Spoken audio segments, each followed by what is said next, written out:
What do you do when the man you love turns into the very thing that holds you back? Scarlett had always relied on her father, who sacrificed everything for her college dreams. But when he unexpectedly passed away, her world shattered and her college hopes faded. Enter Bryce, a charming fellow student who offered her the comfort she needed.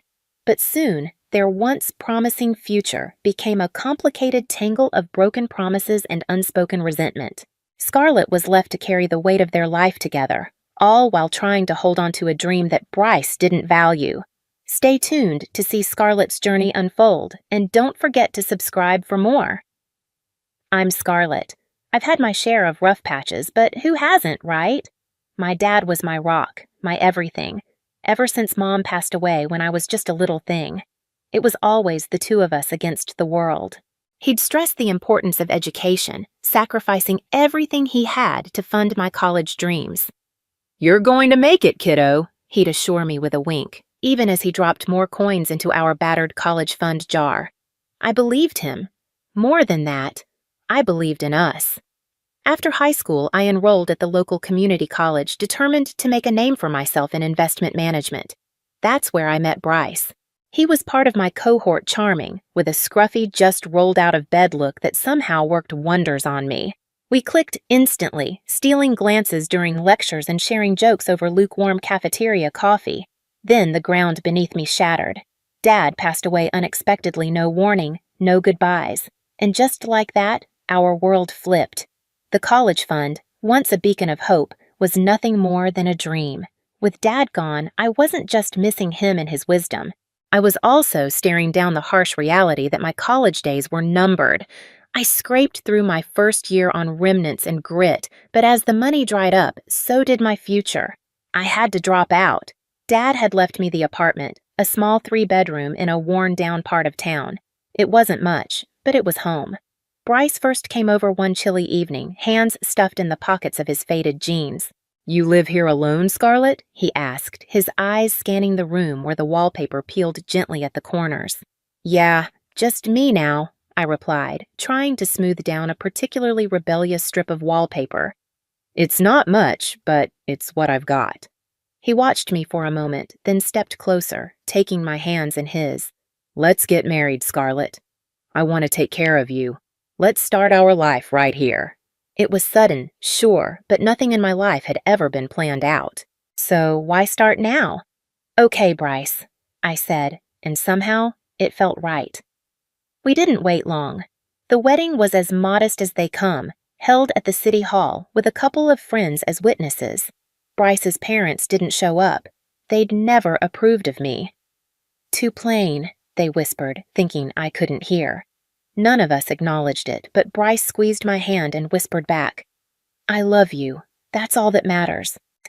After the ceremony, we walked back to our apartment, the late afternoon sun casting long shadows on the sidewalk. Bryce cracked open a bottle of the cheapest champagne the corner store had to offer, pouring us each a trembling glass. "To us," he toasted, lifting his glass.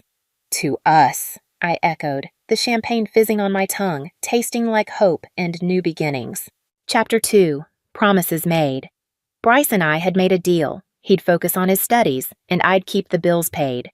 Once he finished college, it would be my turn to chase the degree I had put on hold when life became too heavy. Simple, right? At least, that's what I thought. But nothing is ever that simple. I worked 2 jobs. By day, I was a cashier at a grocery store, dealing with endless lines and irate shoppers. By night, I switched to my waitress gig at a local diner, serving greasy burgers and lukewarm coffee to truck drivers and late-night drifters. It was exhausting, but I powered through, my mind set on the dream of walking back through those college doors. Bryce, on the other hand, was buried in his textbooks, or so he claimed. But his demands grew right along with his studies. "Scarlett, when's dinner? I can't keep eating this fast food crap," he'd complain as soon as I dragged myself through the door. "I need something decent, like Mom used to make." I'd bite back the anger, my body heavy with exhaustion. "Maybe learn to cook it yourself, Bryce. I'm not your mom." His face would harden, shutting down like a door slamming shut. "I'm studying to make something of myself. Least you could do is keep the house decent." His words always hit deeper than I wanted to admit, stoking a fire in my chest that I had to swallow. The retort sat heavy on my tongue, but I held it in, afraid of the crack it might cause in the fragile deal we had. Bryce's parents were no help. Educated, polished, a stark contrast to my high school diploma and diner-stained uniform. They barely acknowledged me, and when they did, it was with a backhanded compliment or thinly veiled critique. "You'd understand this if you'd finished your education, dear," Bryce's mother would say, sipping her tea, peering over the top of her glasses like I wasn't even in the room. Bryce didn't defend me. He simply nodded along, soaking up their words like they were gospel. More and more, he spent nights there, escaping our cramped apartment and the weight of responsibilities that hung in the air.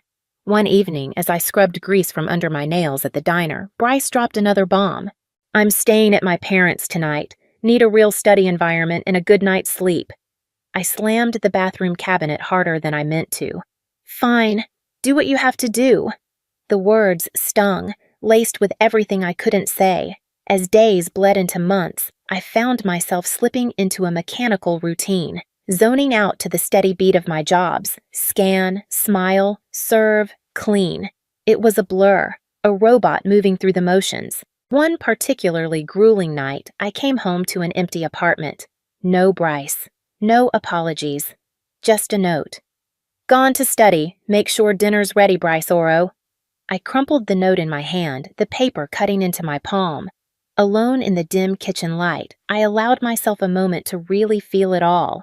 The exhaustion, the loneliness, the rage bubbling under the surface.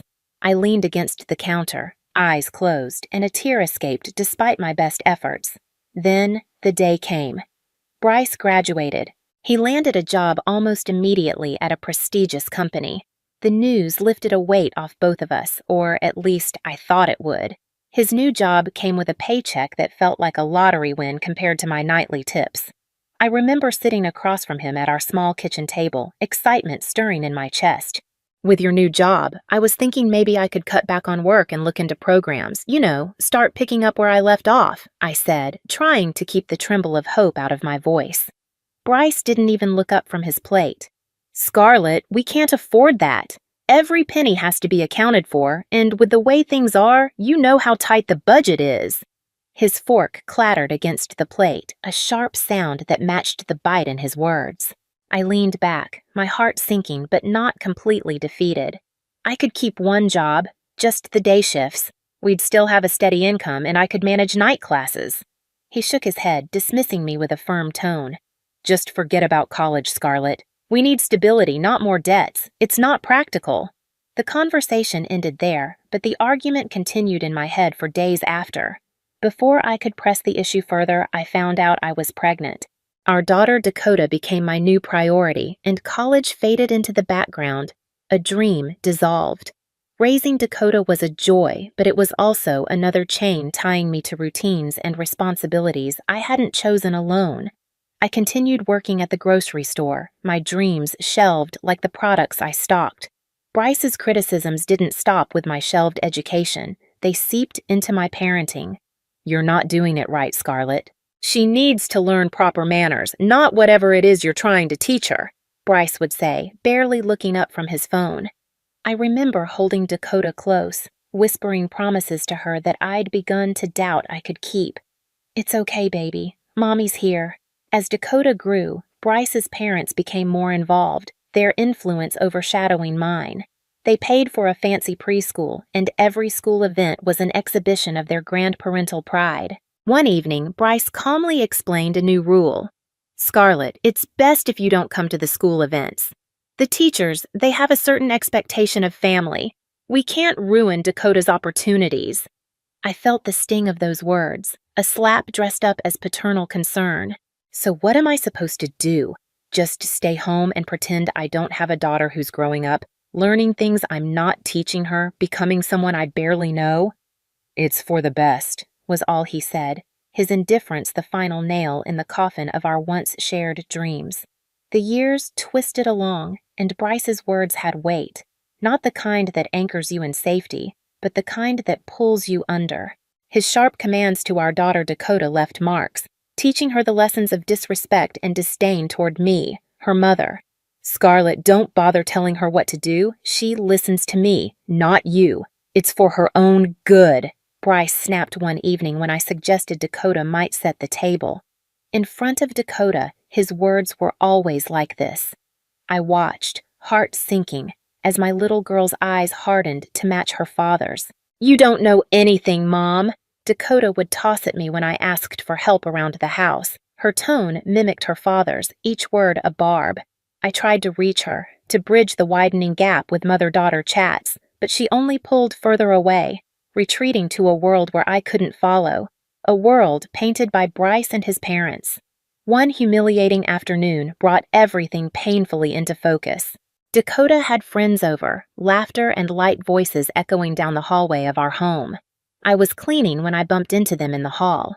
Dakota froze, her eyes darting between me and her friends. I smiled, wiping my hands on my apron, about to say hello, but before the words could form, Dakota cut in. Oh, this is just our housekeeper. Her friends nodded, barely giving me a second glance as they shuffled past into Dakota's immaculately kept room, off limits to the likes of me. The door clicked shut, and the muffled bursts of teenage giggles were like needles to my chest. I retreated to the kitchen, sinking against the fridge as tears betrayed my resolve not to let this break me. I was her mother, not some dismissed servant in my own home. That evening, I confronted Bryce, my voice trembling with the weight of my frustration. How can you let her, our daughter, treat me like this? Today, she called me the housekeeper, Bryce, in our own home. Bryce didn't even look up from his paper. Maybe if you didn't look the part, she'd respect you more. You're always cleaning, always in those rags. What do you expect? His words hit me like a slap, their cruelty slicing through the fragile defenses I had left. I'm trying, Bryce. I'm trying to make this a home. But you and your parents, you're teaching her to hate me. He scoffed, folding his newspaper with exaggerated precision. Scarlett, you need to stop being so sensitive. She's growing up in a different world than you did. She needs to fit in. Nights became restless, my mind spiraling with thoughts of Bryce's emotional distance, the cruel indifference of his parents, and now, Dakota's rejection. The picture was stark.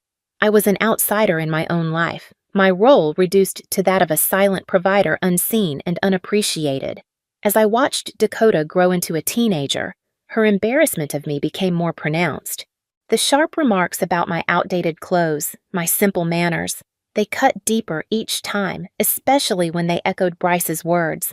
She was ashamed to be seen with me, her mother who had sacrificed everything, only to be rendered invisible. Turning 37 wasn't supposed to be a milestone, but I had hoped it would be a turning point, a sign of something better, something kinder. With a heart full of tentative hope, I booked a table at a nice restaurant downtown. Just a small celebration for me, Bryce, and Dakota. Nothing extravagant, but maybe, just maybe, it would bring us back together, if only for a night. I got home from work, my spirits lifted by the thought of a quiet dinner with my family. But when I walked into the apartment, it was too quiet, too still.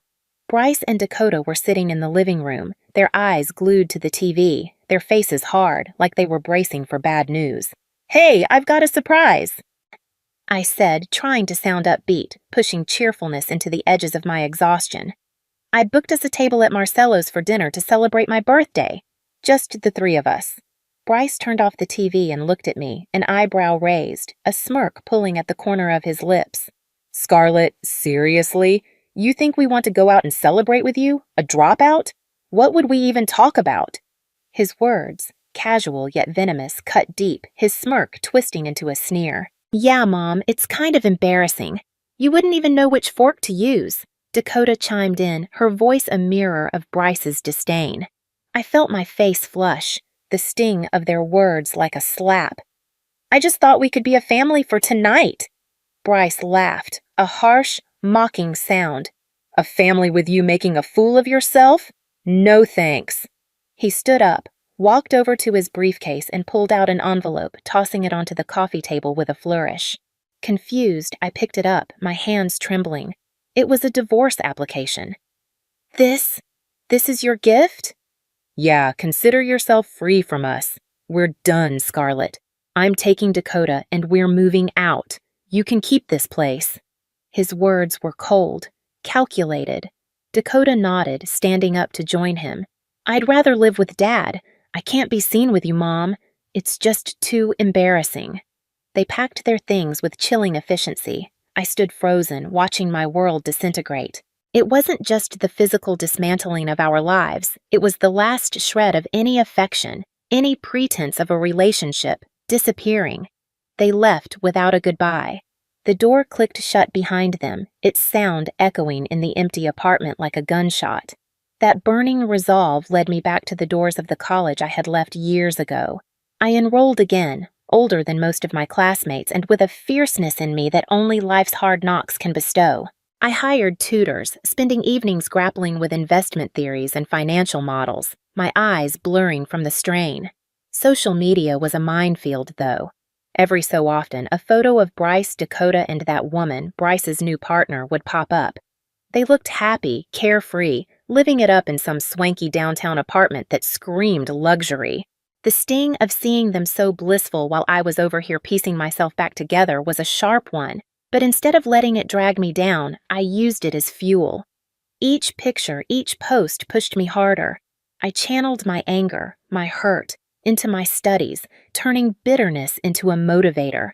Graduation day came, and I was a different woman from the one who had started. "You've got what it takes, Scarlett. Don't let anyone tell you differently," my favorite professor, Dat Henson, told me during our final meeting, his words a balm to the raw edges of my pride. With his recommendation, I landed a position at a respected firm, stepping into the world of finance with a determination to rise.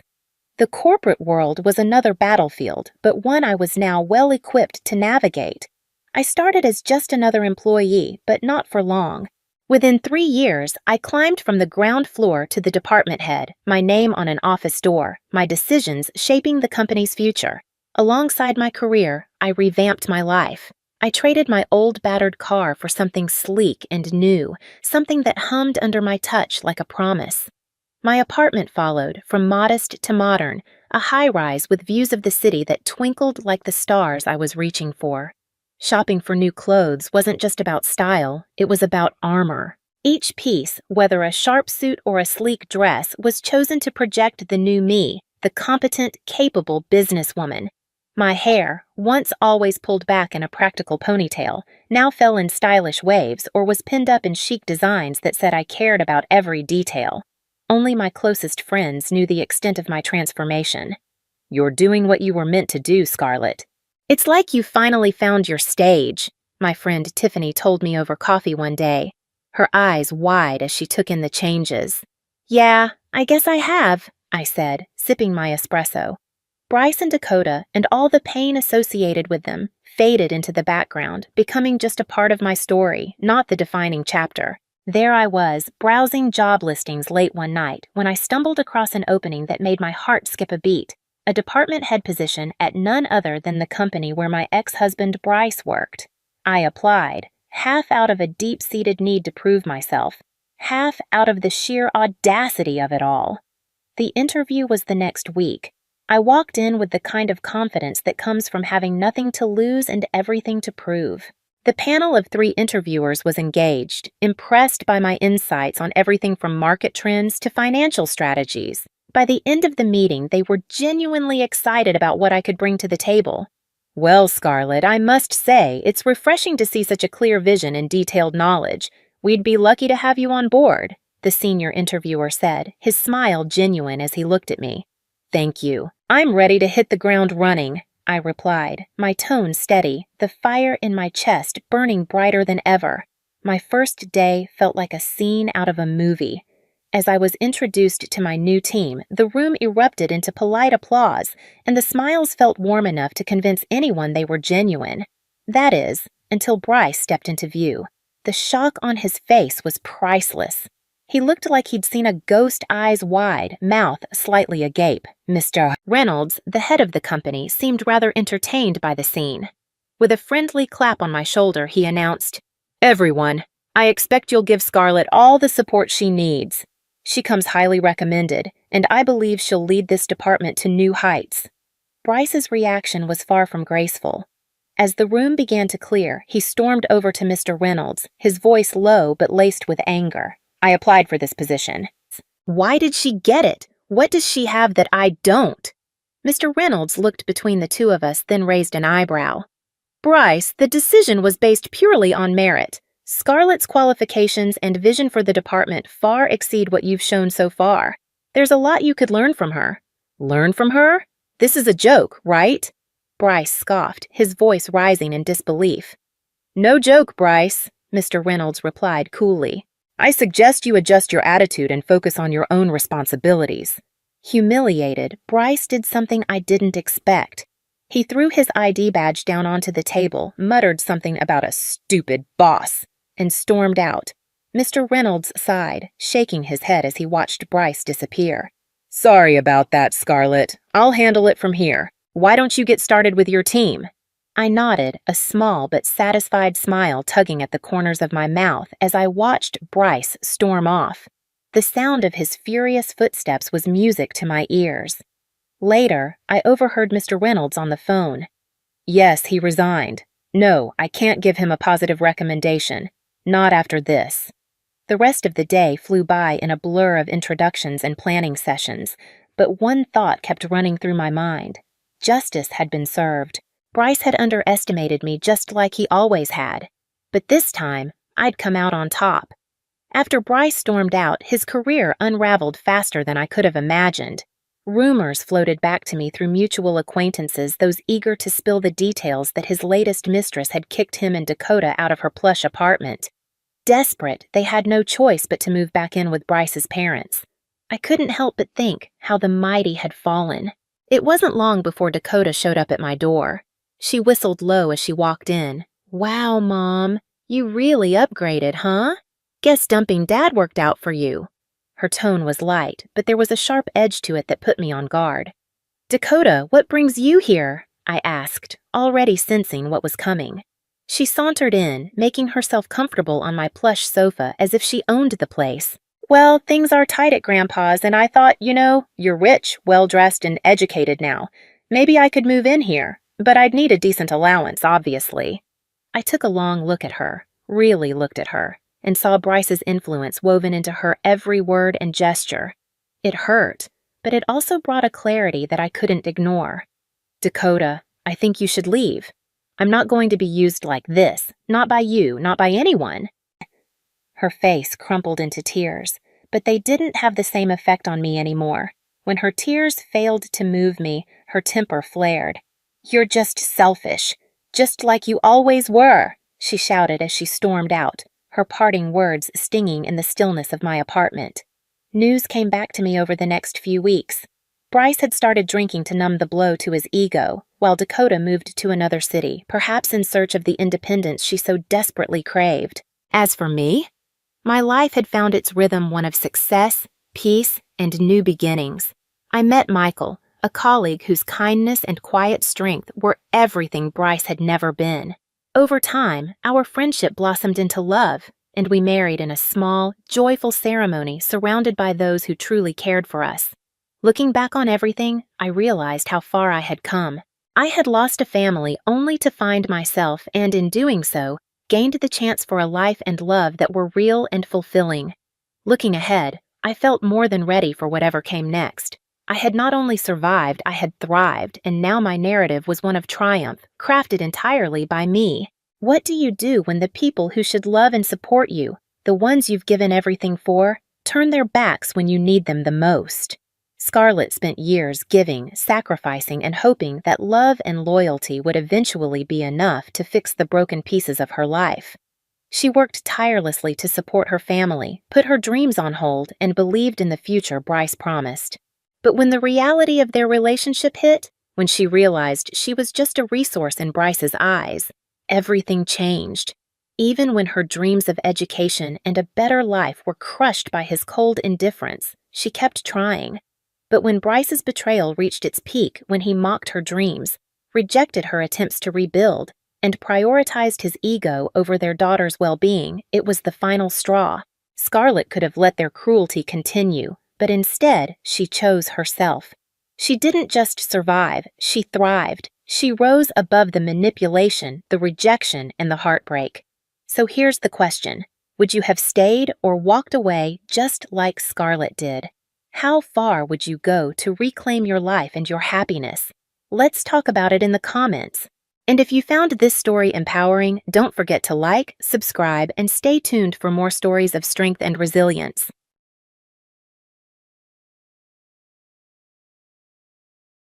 I stood in the middle of the kitchen, the cold tile beneath my feet feeling like ice against my skin.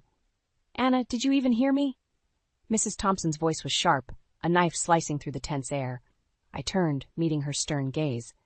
"I heard you, Mrs. Thompson. You want fish for dinner." "And not just any fish," she insisted, her eyes narrowing. "Get tuna, the fresh kind. Lily loves it." As if on cue, Lily, my 16-year-old stepdaughter, strutted into the kitchen, her phone glued to her ear. She barely acknowledged my presence, her eyes rolling dramatically. Fish again?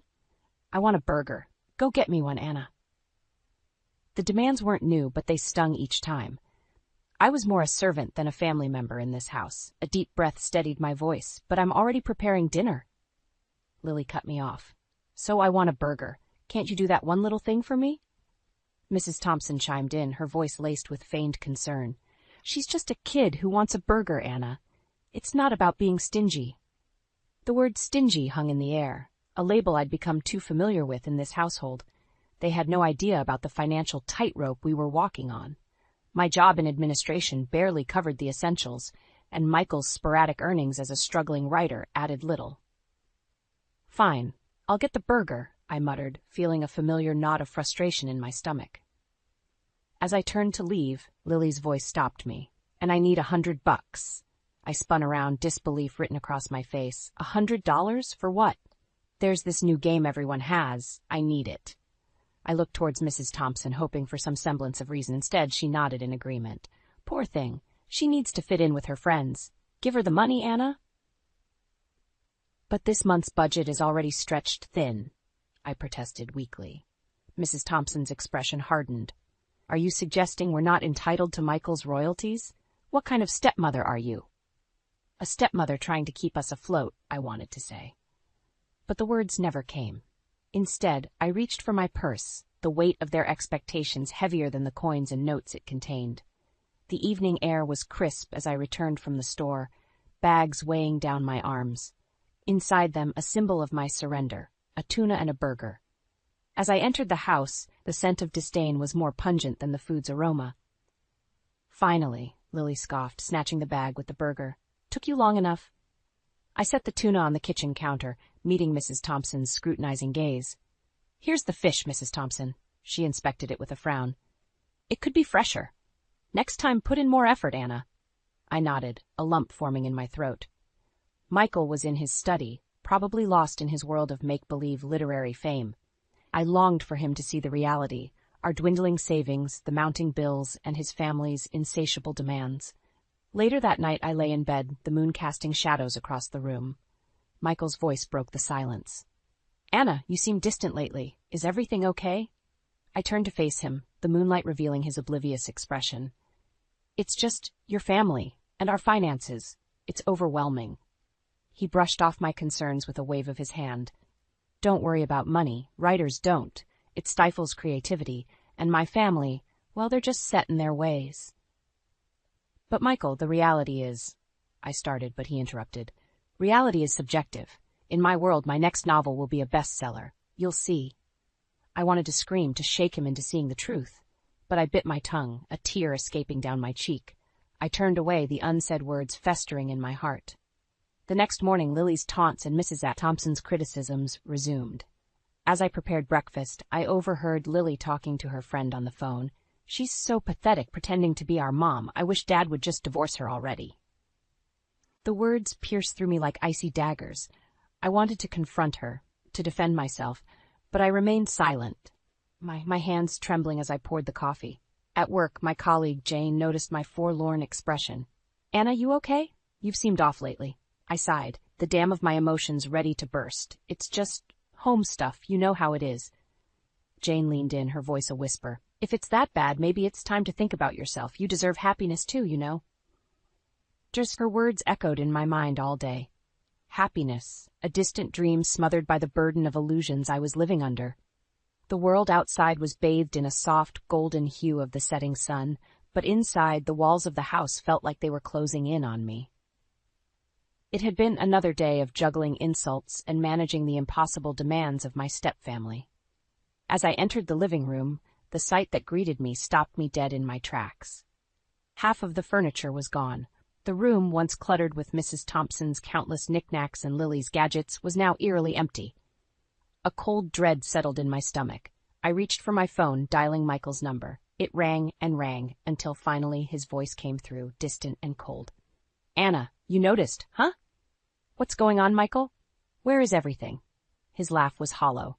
"We've moved, Anna, to a high-rise condo. A fresh start, you know?" My heart pounded in my chest. A fresh start? Without me?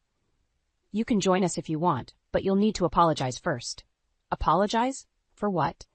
Keeping us from bankruptcy? For enduring their endless ridicule?" In the background I could hear Lily's voice, laced with malice. "She finally realized she's not wanted. Good riddance." Mrs. Thompson's voice joined the chorus. "Michael deserves better. Someone who appreciates his talent." Their words were like venom, and with each syllable, the last threads of my attachment to this family frayed and snapped. "Michael," I said, my voice steady, "I won't be joining you. I hope you find what you're looking for in your new condo." There was a pause, and then a scoff. "How noble of you, Anna." The call ended, leaving me in a silence that was both suffocating and liberating. The next few days were a blur. I packed my belongings, each item a reminder of a life filled with false hopes and unreciprocated love. The divorce papers arrived soon after, with Michael's signature scrawled across them. As I signed them, a sense of freedom washed over me. This was the point of no return. I was leaving behind the life of a woman scorned and stepping into a future where my worth wasn't tied to the whims of a family that never saw me as one of their own. I left the house for the last time, the divorce papers in my bag. The world outside seemed different now, brighter, full of possibilities. I was no longer Anna, the unwanted stepmother. I was just Anna, and that was enough. The first morning in my new apartment greeted me with a quiet that was both unfamiliar and comforting. Sunlight streamed through the windows, casting a warm glow on the sparse yet cozy space I now called home. For the first time in years, I felt a sense of peace. Sitting at my small dining table, I sipped my coffee and reflected on the whirlwind of changes. I had left behind the toxic environment of my previous life, and, with it, the shadows that had clung to my spirit. Now it was just me, my thoughts, and the blank pages of a notebook that lay open in front of me. Writing had always been a secret passion of mine, a hidden outlet for my emotions. But in the chaos of my life with Michael and his family, it had been pushed aside, forgotten. Now the words flowed effortlessly, as if they had been waiting just beneath the surface, eager to be released. As days turned into weeks, I found solace in my newfound freedom and the routine I had established. My job in administration, once a source of stress, now felt manageable, even enjoyable. But it was in the evenings, when I returned to my writing, that I felt truly alive. I wrote about everything, my feelings, my experiences, and even fictional stories that mirrored the journey I had been on. Each word was a step away from my past and a step towards rediscovering who I was. It wasn't long before I decided to take a leap of faith. I submitted some of my work to various publications and writing contests. To my surprise and delight, the response was overwhelmingly positive. My stories resonated with readers, and I began to receive offers for freelance writing jobs. One evening, as I was finishing up a piece, my phone rang. It was Jane, my colleague. "Anna, you won't believe it. Your story won first place in the local writing competition. They loved it." I was speechless. This was more than just a win. It was validation of my talent and my journey. As weeks turned into months, my life settled into a pleasant rhythm. I was no longer just surviving. I was thriving. My relationship with Michael and his family became a distant memory, a chapter of my life that was closed and tucked away. But life has a way of bringing the past back, just when you think you've moved on. It was on a crisp autumn day that I received a call from Michael. His voice, once so familiar, now sounded like a distant echo from another life. "Anna, we need to talk." I hesitated for a moment, the old wounds still tender. But I was not the same woman he had left behind. I was stronger, more resilient. "All right, Michael, let's talk." The coffee shop was bustling with the late afternoon crowd, but the noise faded into the background as I saw Michael sitting at a corner table. He looked older, warier, a shadow of the man I once knew. "Anna, thank you for meeting me," he said, his voice tinged with a desperation I hadn't heard before. I sat down, keeping my expression neutral.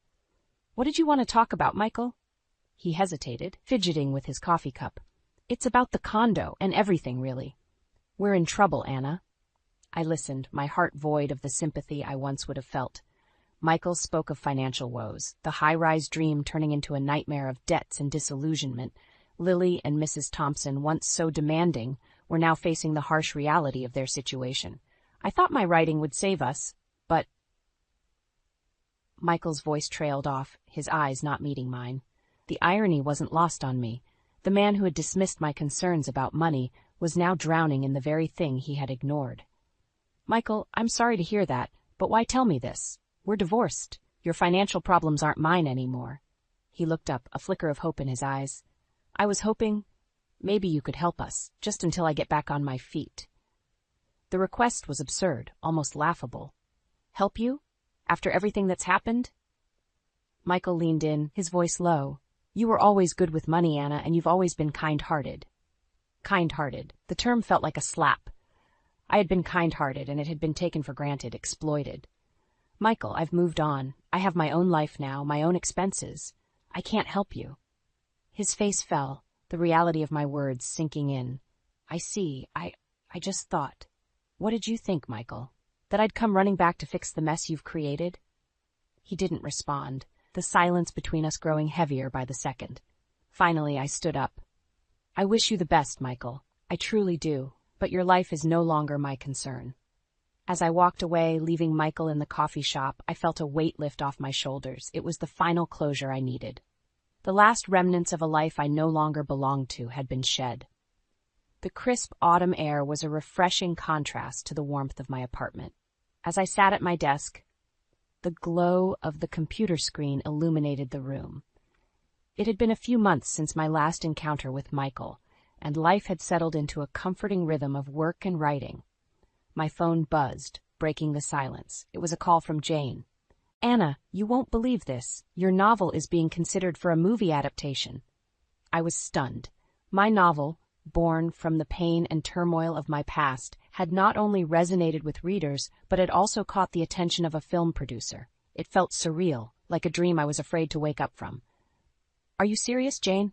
That's incredible." Her excitement mirrored mine. "I told you, Anna, you're a fantastic writer. This is just the beginning."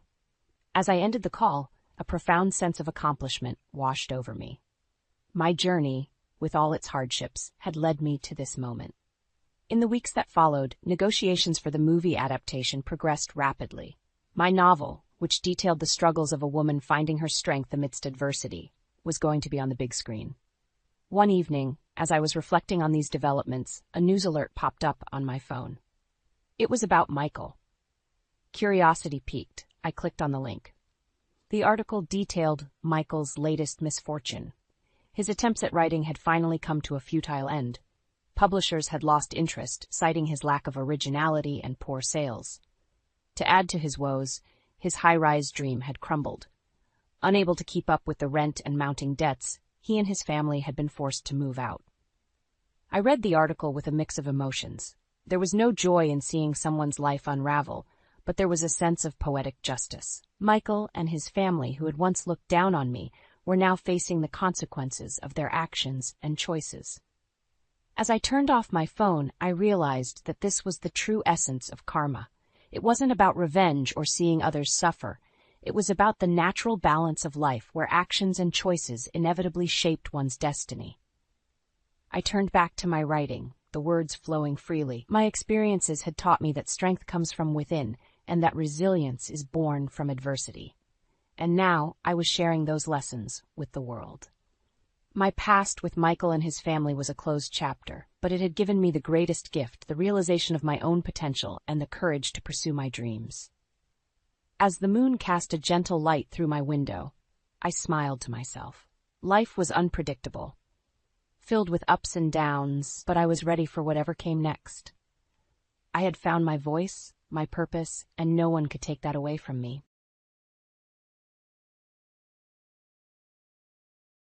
"I've had enough, Nathan. I want a divorce." The words tumbled from my mouth, heavy with a mixture of fear and resolution. Nathan, my husband of 6 years, stared at me, his face a blend of disbelief and anger. "What are you talking about, Eliza? This is ridiculous," he exclaimed, his voice rising in frustration. I took a step back, feeling the weight of years of unspoken grievances pressing down on me. "This isn't a spur-of-the-moment decision. I've thought this through," I replied, my voice steadier than I felt. Nathan scoffed and crossed his arms. "You'll change your mind. You always do." But this time was different. I wouldn't change my mind. The endless cycle of neglect, his dismissive attitude towards my career as an interior designer, and the stifling loneliness that had crept into our marriage were suffocating me.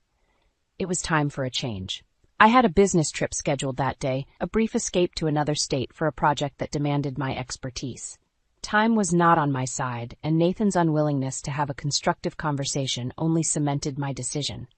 I grabbed my suitcase, giving him one last look, a mix of sorrow and determination in my eyes. "I really mean it, Nathan. I'm done." His response was a cold, harsh laugh as he turned away, dismissing my words and me along with them. I left the house, the sound of the slamming door echoing my tumultuous emotions. The business trip was a blur. Meetings, presentations, and polite conversations with clients filled my days, but my mind was elsewhere, replaying the scene with Nathan over and over. I felt a strange blend of liberation and fear. Was I ready for the unknown that lay ahead? Returning home the next day, the house was silent, almost reflective of the void in my heart. "I'm back," I called out, but there was no response. On the dining table lay a business card, a divorce lawyer's. Nathan had made his move, quicker than I had anticipated. I picked up the card, my fingers tracing the embossed letters. Nathan's quick decision surprised me, but in a way, it was a relief. Maybe he too realized that our marriage was beyond repair. Maybe this was for the best. Resolute, I dialed the number on the card. It was time to close this chapter of my life and begin anew. As I waited for the call to connect, a sense of empowerment washed over me. This was not the end of my story, but the beginning of a new one. My story, on my terms. As I sat in my home office, the echoes of my conversation with the divorce lawyer still lingered in my mind. The room, once a sanctuary where I sketched and imagined beautiful spaces, now felt like a capsule of my failed marriage. I let my gaze drift across the room, landing on the framed photos of Nathan and me. Our smiles in those pictures seemed to belong to strangers. It's hard to believe that just 6 years ago, Nathan and I were the quintessential happy couple. We met at a mutual friend's art exhibit. He was charming, with a quick wit that matched my own. Our shared love for art and design drew us together. We would spend hours discussing the latest trends in interior design, often debating over styles and aesthetics. When Nathan proposed, it felt like a fairy tale. We dreamt of building a life together, filled with love, shared ambitions, and eventually a family. However, reality painted a starkly different picture. Nathan's true colors began to show soon after our wedding. Initially, his comments were subtle, a jest about my job as an interior designer being just a hobby, or a passing remark about how a wife should prioritize home over career. But gradually his words grew sharper, his attitude more dismissive. The change in our relationship wasn't just emotional, but also practical. We had agreed to share household responsibilities, but soon all the tasks fell on my shoulders. Nathan would come home from his job at the architectural firm and immediately retreat to his study, leaving me to juggle my work deadlines and household chores alone. I tried to talk to him, to remind him of the partnership we had promised each other. But each conversation ended in an argument, with Nathan declaring that housework wasn't his job. As I reflected on these moments, a sense of clarity began to dawn on me. I had been living in a facade, a marriage that looked perfect from the outside but was crumbling within. I wasn't just fighting for a divorce. I was fighting for my self-respect.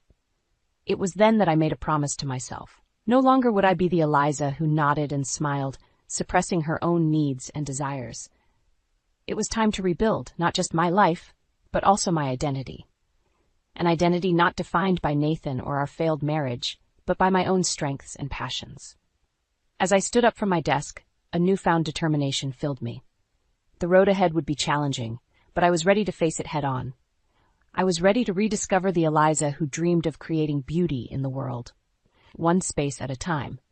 The days following my decision to divorce Nathan were a whirlwind of emotions and legal consultations. But amidst this chaos, I discovered something that turned my world upside down. Nathan was having an affair. I stumbled upon this revelation one evening while working late on a project. My phone buzzed with a notification from a social media platform, a tag and a photo from a user I didn't recognize. Curiosity piqued. I opened the app, and there it was, a photo that felt like a punch to the gut. Nathan, arm in arm with a younger woman, smiling as if he hadn't a care in the world. The woman, Bella Harper, was an influencer known for her glamorous lifestyle posts. Anger and disbelief coursed through me as I scrolled through Bella's profile. There were more photos, subtle hints of their relationship hidden in plain sight. A picture at a restaurant with 2 wine glasses, a shot of a man's hand, Nathan's hand I recognized, holding hers. Each post was a breadcrumb leading to the painful truth of Nathan's betrayal. The pain of the discovery was sharp, but it also brought a strange sense of clarity. Nathan's late nights at the office, the weekends he was out with clients, they all made sense now. He wasn't just neglecting me, he had replaced me. I sat there, in the dim light of my office, feeling a mix of sadness and liberation. Sadness for the love I thought we had, and liberation from the lies I had been living. It was clear now, Nathan's affair wasn't just a fling. It was a deliberate choice, a choice that showed me where I stood in his life. But amidst the storm of emotions, a plan began to form in my mind. Nathan had underestimated me, thought me weak and compliant. He was wrong. I was an interior designer, a creator of spaces that told stories. And now it was time to rewrite my own story, one where I wasn't a victim but the architect of my own future. I spent the night poring over Bella's social media, gathering evidence. I needed to be prepared for the legal battles ahead. But more importantly, I needed closure. I needed to confront Nathan, not as the betrayed wife, but as a woman reclaiming her power. The next morning, I called my lawyer, my voice steady and resolute. "I have something that might interest you," I said, explaining my discovery. "It's time to set the record straight. It's time for Nathan to face the consequences of his actions." The revelation of Nathan's affair with Bella Harper changed everything. It was not just a betrayal. It was a mockery of the vows we had once taken so earnestly. The pain was deep, but it ignited a fire within me, a resolve to stand up for myself and reclaim my life. In the following weeks, I threw myself into my work with a renewed vigor, channeling my emotions into creativity. My designs were bolder, my concepts more daring. It was as if by freeing myself from Nathan's shadow, I had unleashed a part of me that was long suppressed. But the reality of my personal life couldn't be ignored. The divorce proceedings were underway, and with each meeting with my lawyer, I felt a step closer to freedom. I gathered all the evidence of Nathan's affair, preparing myself for the battles ahead. One evening, as I sat reviewing legal documents, Nathan walked in, his demeanor a strange mix of defiance and guilt. "So, you're really going through with this, huh?" he asked, his voice tinged with bitterness. "Yes, Nathan, I am," I replied calmly, without looking up from the papers. He let out a scoff. "You think you'll be better off without me? You think you can just throw away our marriage like it's nothing?" "Our marriage ended the moment you decided to be with someone else, Nathan," I said, finally looking at him. "I'm not throwing away anything. I'm just picking up the pieces of what you broke." Nathan's face hardened. "You'll regret this, Eliza. You're making a mistake." "No, Nathan. The mistake was thinking you would change, but I'm correcting that mistake now." He didn't respond, just turned and left the room, his silence more telling than words. The day of the final hearing arrived quicker than I had anticipated. Standing before the judge, I felt an odd sense of peace. This was it, the moment of truth. Nathan and I presented our cases, the evidence of his affair leaving him with little to defend. The judge's gavel sounded like a bell of liberation when the divorce was finalized. I walked out of the courtroom, a free woman. But this was not just a legal victory. It was a personal triumph. I had stood up against the injustice and disrespect that had colored my marriage. As I stepped outside, the sun seemed brighter, the air fresher. I was no longer Eliza, Nathan's wife. I was Eliza Bennett, a woman who had reclaimed her life, her identity. But this was just the beginning. The next chapter of my life was waiting to be written, and I was ready to be its author. The finality of the divorce brought a sense of closure, but it also opened a new chapter of confrontations and revelations. It was time to face Nathan and his mistress, Bella Harper, in a way they never expected. I continued to live in the same house with Nathan until everything was settled. Our interactions were minimal, cold, and strictly necessary. He had already started to bring Bella around, flaunting his new relationship in a way that seemed designed to provoke me. But I refused to give him that satisfaction. I was planning, waiting for the right moment to make my move. One evening, as I sat in my studio surrounded by my designs, I heard them laughing in the living room. Something about their carefree joy struck a nerve. It was a stark reminder of the life Nathan had shattered. My hands clenched into fists, not out of anger, but determination. It was time to act. The following day, I contacted my lawyer and initiated the final phase of my plan. "It's time to make them understand the consequences of their actions," I said with a resolve that surprised even me. The opportunity presented itself one weekend when Nathan announced that he was taking Bella on a trip. "We'll be gone for the whole weekend," he said, a smug smile on his face. "Enjoy your trip," I replied, my voice steady, giving nothing away. As soon as they left, I swung into action. I had already arranged for a moving company to come. Piece by piece, my belongings, everything I had brought into this house, everything that was mine, were carefully packed and removed. But I didn't stop there. I took everything that represented the life Nathan and I had built together, the furniture we had chosen, the art we had collected, the memories we had created. All of it, gone. When Nathan returned, he walked into an empty house. The shock on his face was palpable.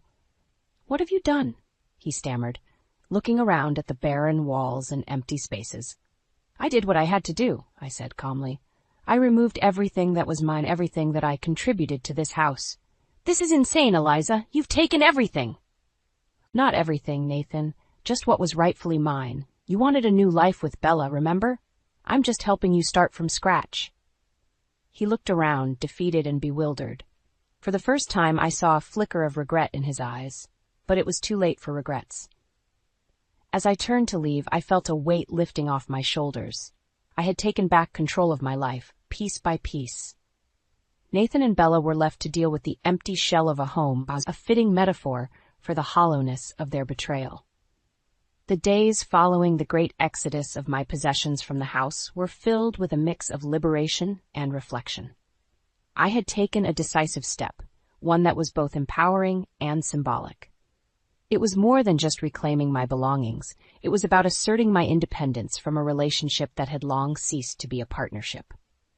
I had moved into a small, cozy apartment, a blank canvas that awaited my personal touch. It was in this new space, free from the shadows of the past, that I began to truly process everything that had happened. Meanwhile, Nathan and Bella faced the reality of their choices. The empty house was a constant reminder of the life that had been uprooted. I heard through mutual acquaintances that Nathan was struggling to come to terms with the changes. Bella, on the other hand, seemed more concerned with the loss of the material comforts than the relationship itself. It was during this time that I received an unexpected call. Nathan, his voice was a mix of anger and desperation. "Eliza, you've gone too far. You've taken everything. How could you?" I listened, a calmness enveloping me. "Nathan, I only took what belonged to me. You wanted a fresh start, remember? I'm just helping you with that. You've left us with nothing." His voice cracked, a sign of his fraying composure. "Nathan, you made your choices. Now you live with them. Bella wanted a life with you, and now she has it, just not the way she imagined." There was a pause, and for a moment I thought he had hung up. Then, quietly, he said, "I didn't think you'd actually do it. Sometimes, Nathan, we don't really know people until we see them in a new light." The call ended, leaving a profound silence in its wake. It was a conversation that marked the end of an era. I had spoken not with bitterness, but with the clarity of someone who had closed a painful chapter of her life. As days turned into weeks, I immersed myself in my work and the decoration of my new apartment. The creative process was therapeutic, each design choice a step towards rebuilding myself. I was rediscovering the passions and dreams I had before Nathan, reconnecting with the essence of who I was. One evening, as I sat on my new balcony, a sense of peace washed over me. The city lights twinkled in the distance, each a reminder of the possibilities that lay ahead. I had endured the storm and emerged stronger. In that moment, I knew that the tide had truly turned. I had moved beyond the pain and betrayal. I was no longer just surviving, I was thriving. In the months that followed, my life took on a rhythm of renewal and self-discovery. My new apartment became a sanctuary, a place where I could be myself without the shadows of a strained marriage. Meanwhile, the repercussions of my decisive actions were unfolding in ways I hadn't anticipated. Word reached me about Nathan and Bella's struggles. The luxurious life Bella had flaunted on social media had diminished significantly, her posts now a stark contrast to the opulence she once displayed. Nathan, on the other hand, seemed lost, his professional life suffering as he grappled with the personal upheaval. One day, as I sat in a cafe sketching designs for a client, I noticed Nathan walk in. He looked different. There was a weariness about him that I hadn't seen before. Our eyes met briefly, and in that fleeting moment, I saw a mix of regret and resignation. He approached me hesitantly. "Eliza, can we talk?" he asked, his voice lacking its former confidence. I nodded, setting aside my sketches. The conversation that ensued was a surreal experience. Nathan spoke of his regrets, of how he had underestimated me and the life we had. He talked about Bella, about how their relationship was nothing more than a facade, a superficial connection that paled in comparison to what we had. I listened, not with satisfaction but with a sense of closure. "Nathan, we both made choices," I said calmly. "You chose a path, and I chose mine. We can't undo the past, but we can learn from it." As Nathan left the cafe, I felt a final thread of our connection sever. It was an unspoken goodbye, a mutual acknowledgement that our chapter was closed. Emboldened by these events, I dove deeper into my career. My designs gained recognition, leading to more prestigious projects. I also reconnected with old friends and even made new ones.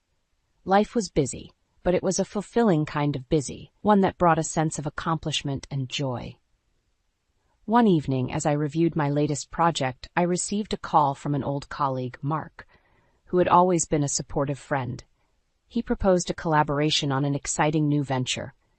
It was an opportunity to stretch my creative muscles and be part of something innovative and challenging.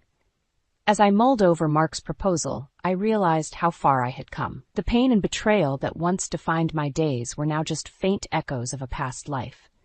In their place was a strong, confident woman who had taken charge of her destiny. I picked up the phone and called Mark.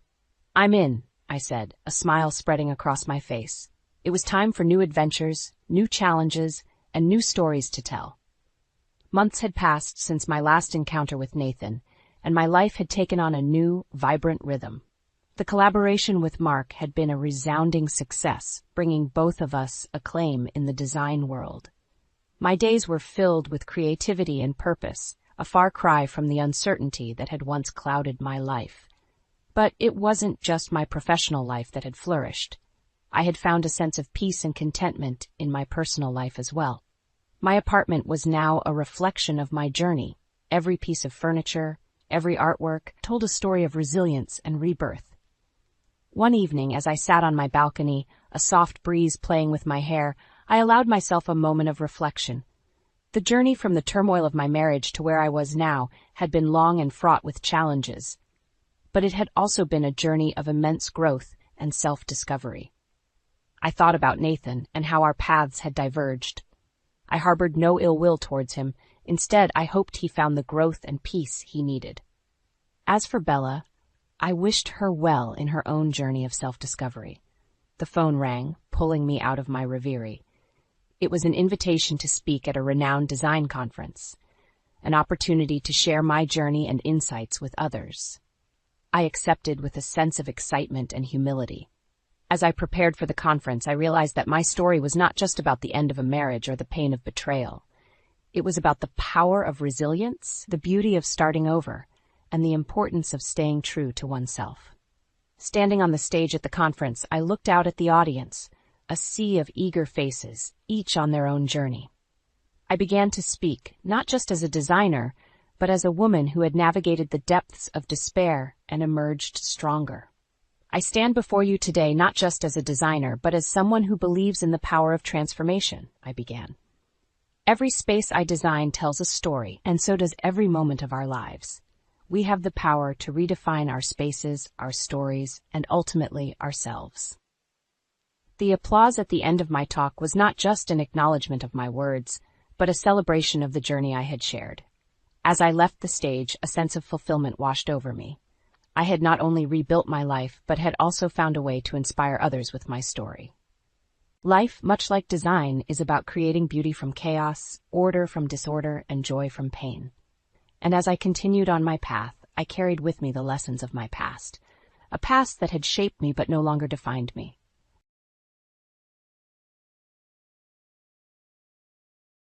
The phone rang just as I was about to sink into the couch with my favorite book. I glanced at the caller ID.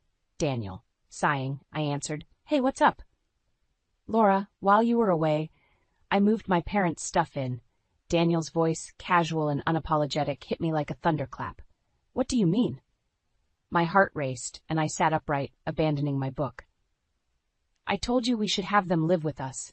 They're here now." I felt the room spin. "Daniel, we never agreed on this. How could you decide this alone while I'm visiting Uncle John?" Daniel scoffed. "Come on, Laura, it's not a big deal. Besides, I figured you wouldn't mind." Mind? The audacity of his assumption left me speechless.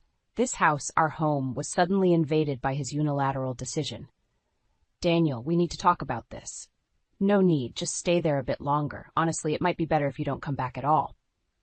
His words stung, a cold dismissal that echoed in the now silent room. I had always known Daniel was headstrong, but this blatant disregard for our partnership, for me, was a new low. "All right then, Daniel."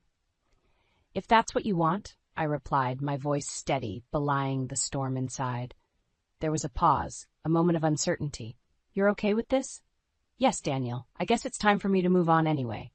The call ended abruptly, leaving me alone with my thoughts. For a moment, I let the hurt wash over me, the pain of being so easily discarded. But then, a flicker of resolve sparked within me.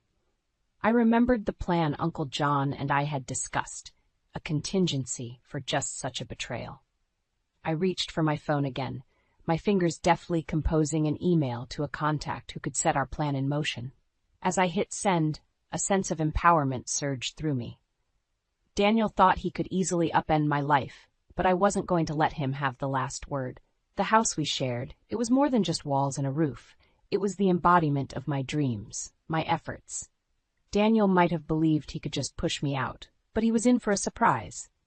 Uncle John's advice echoed in my mind. "Always be 2 steps ahead, Laura." I started packing my things, each item a memory, a piece of the life I thought I had. But as I folded my clothes and gathered my belongings, I realized something. This wasn't the end. It was a new beginning.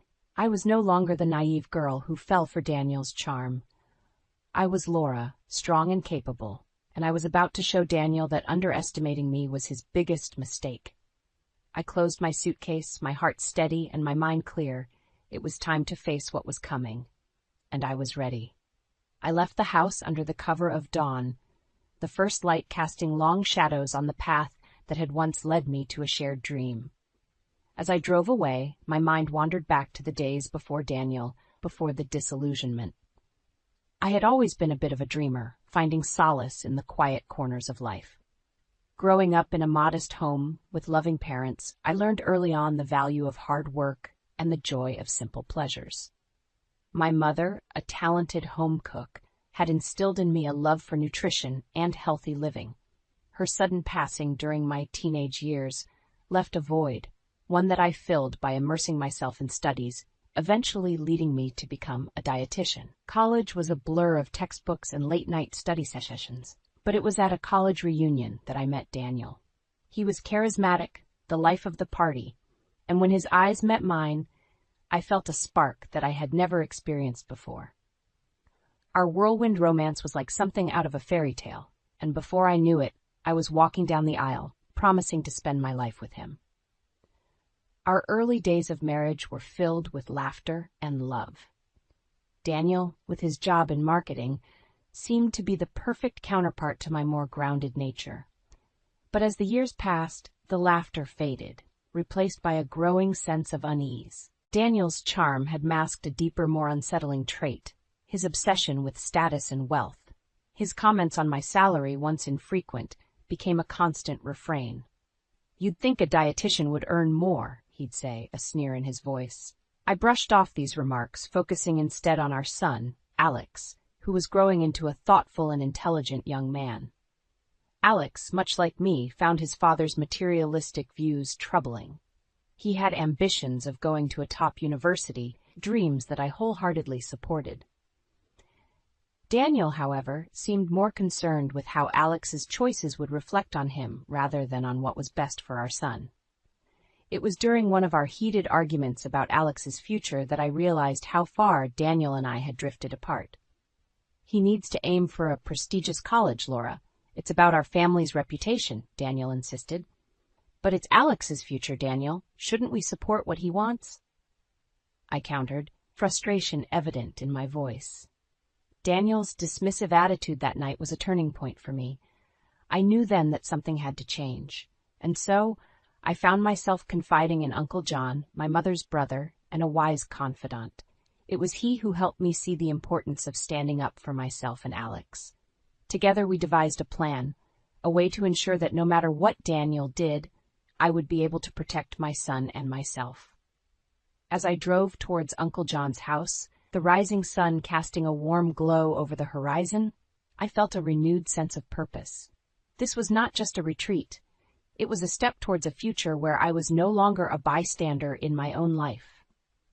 It was time for Daniel to see that the quiet, unassuming Laura he thought he knew was gone.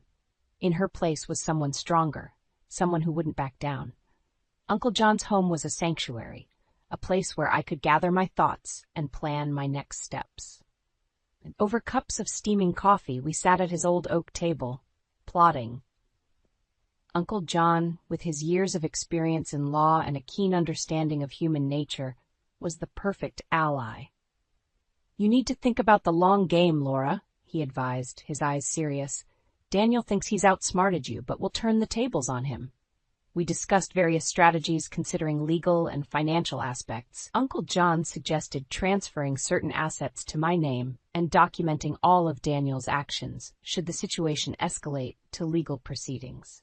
Throughout our discussions, my phone buzzed incessantly with messages from Daniel, ranging from dismissive to outright hostile. "You're overreacting, Laura. Just come back and we'll forget all this," read one. "You're being childish. Remember, I'm the one with the high-paying job," taunted another. I ignored them all, focusing instead on the plan. It wasn't just about getting back at Daniel. It was about securing a future for Alex and me. The thought of Alex brought a pang of guilt. He was preparing for his college entrance exams, and this upheaval was the last thing he needed. I called him, explaining as much as I could without burdening him further. "Mom, I get it. Dad's been different." Alex's voice was mature beyond his years. "Don't worry about me. I'm with Grandma and Grandpa. Focus on what you need to do." Hearing his words, I felt a mix of pride and sadness. My son was growing up in a broken home, yet he was showing more resilience and understanding than many adults. A few days turned into a week and then 2. Uncle John and I refined our strategy, ensuring every base was covered. We planned for the worst, but hoped for the best. The aim was to confront Daniel with a fait accompli, a situation where he had no choice but to acquiesce to our terms. Meanwhile, I kept up with work remotely, grateful for understanding colleagues and a flexible job. The normalcy of work was a welcome distraction, but every evening, as I sat in Uncle John's study, the reality of my situation sank in. Daniel, once the man I thought I would spend my life with, was now someone I barely recognized. His greed and selfishness had eroded the love I once felt, leaving in its wake a determination to protect what was rightfully mine: my dignity, my son's future, and my peace of mind. As I prepared to return to New York, I felt a sense of clarity. The path ahead would not be easy, but I was no longer the woman who left that house weeks ago. I was stronger, wiser, and ready to face whatever Daniel threw my way. The journey back to New York was a quiet one, filled with a mix of apprehension and resolve. The city's skyline, once a symbol of shared dreams and aspirations, now loomed like a battleground. As Uncle John drove, his steady presence was a reassuring reminder that I wasn't alone in this fight. The plan was simple, yet bold. We would confront Daniel with the reality of his actions and the consequences that awaited him. Uncle John had already laid the groundwork, consulting with legal experts and ensuring that everything was in place for a seamless execution. Upon arriving home, the sight of moving boxes and unfamiliar cars parked outside was jarring. Daniel's parents, unaware of the impending storm, greeted me with polite smiles. "Laura, it's good to have you back," Daniel's mother said, a hint of unease in her voice. Daniel, however, was nowhere to be seen. His absence was both a relief and a frustration. I needed to face him, to look him in the eye and let him know that his days of controlling our lives were over. The house felt different, as if it had lost its warmth.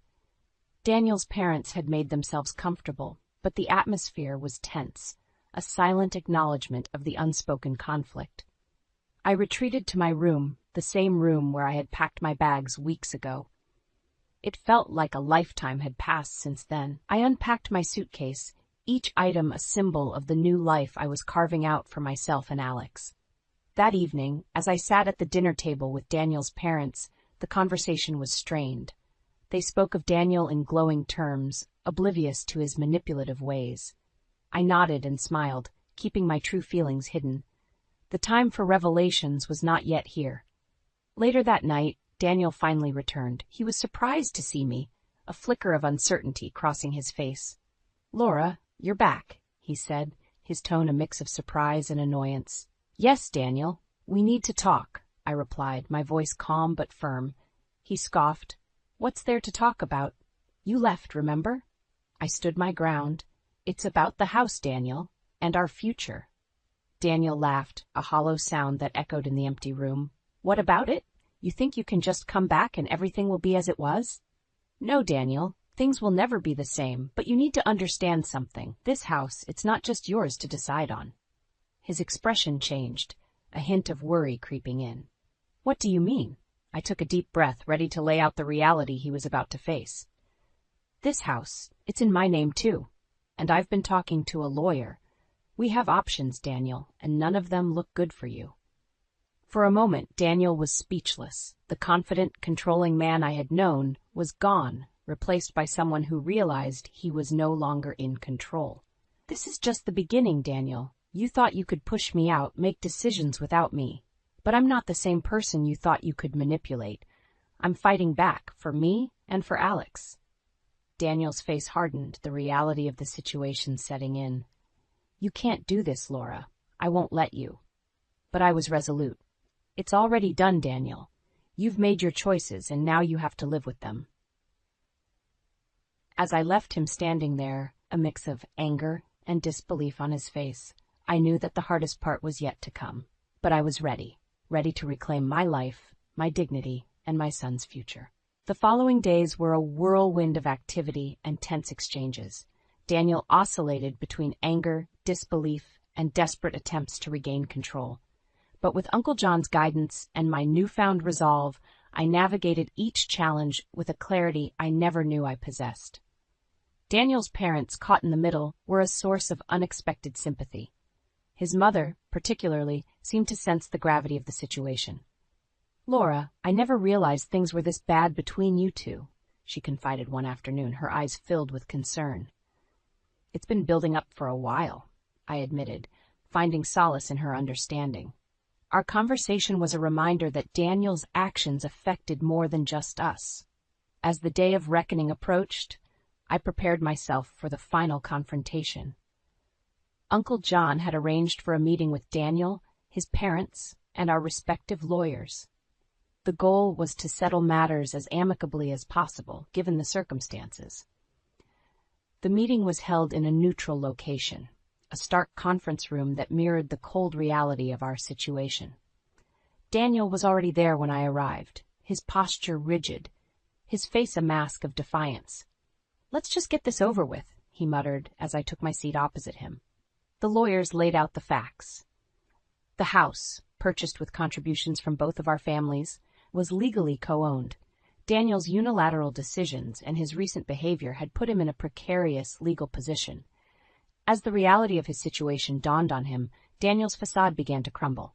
He looked at me, a mix of anger and desperation in his eyes. "Laura, please. We can work this out. Just come back home." But the home he spoke of no longer existed, not for me. "Daniel, you made your choices. Now I'm making mine. It's over." The negotiations were tense but straightforward. We agreed to sell the house and divide the proceeds. Daniel's parents would move to a smaller place, and I would start afresh, somewhere new, somewhere where the shadows of the past couldn't reach. As the meeting concluded, Daniel's mother approached me, her eyes moist with unshed tears. "I'm sorry, Laura. I'm sorry for everything." I hugged her, a gesture of mutual forgiveness and understanding. "Take care of yourself," I whispered. Leaving the conference room, I felt a weight lift off my shoulders. The battle was over, and though the road ahead was uncertain, I was free. Free from Daniel's control, free to build a new life for Alex and myself. The drive back to Uncle John's house was a quiet one. I looked out the window, the city passing by in a blur. I thought of Alex, of the bright future he had ahead of him, and of the new chapter I was about to begin.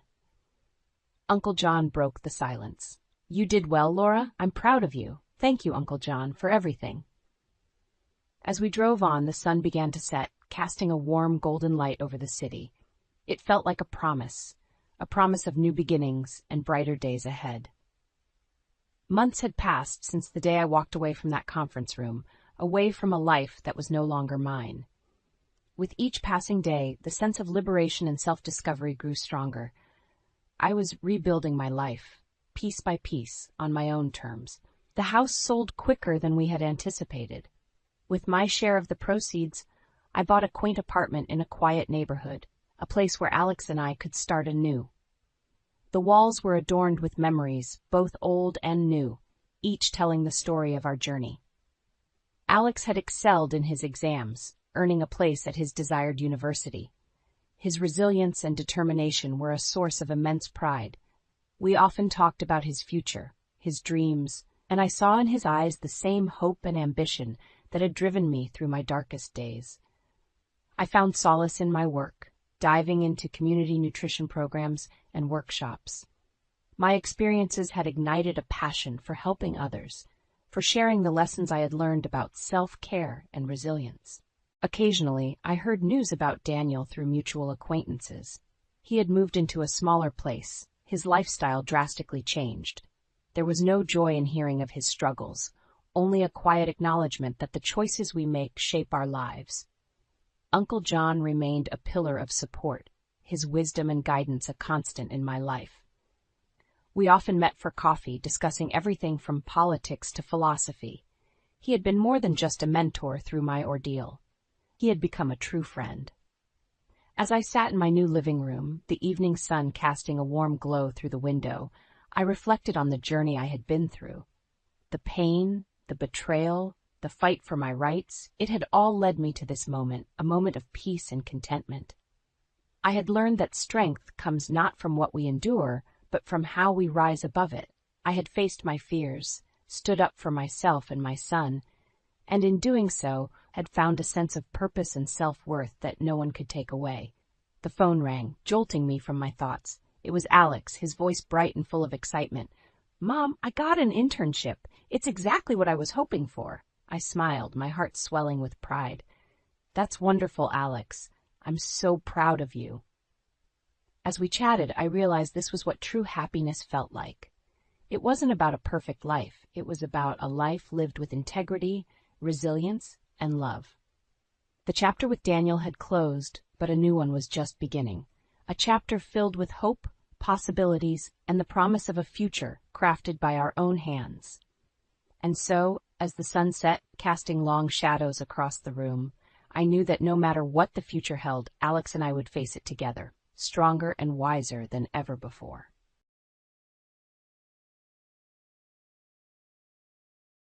My name is Anna, and that morning was anything but peaceful. As the first wave of pain hit me, a sharp, stark reminder that our baby was on its way, I called out to my husband, Mark.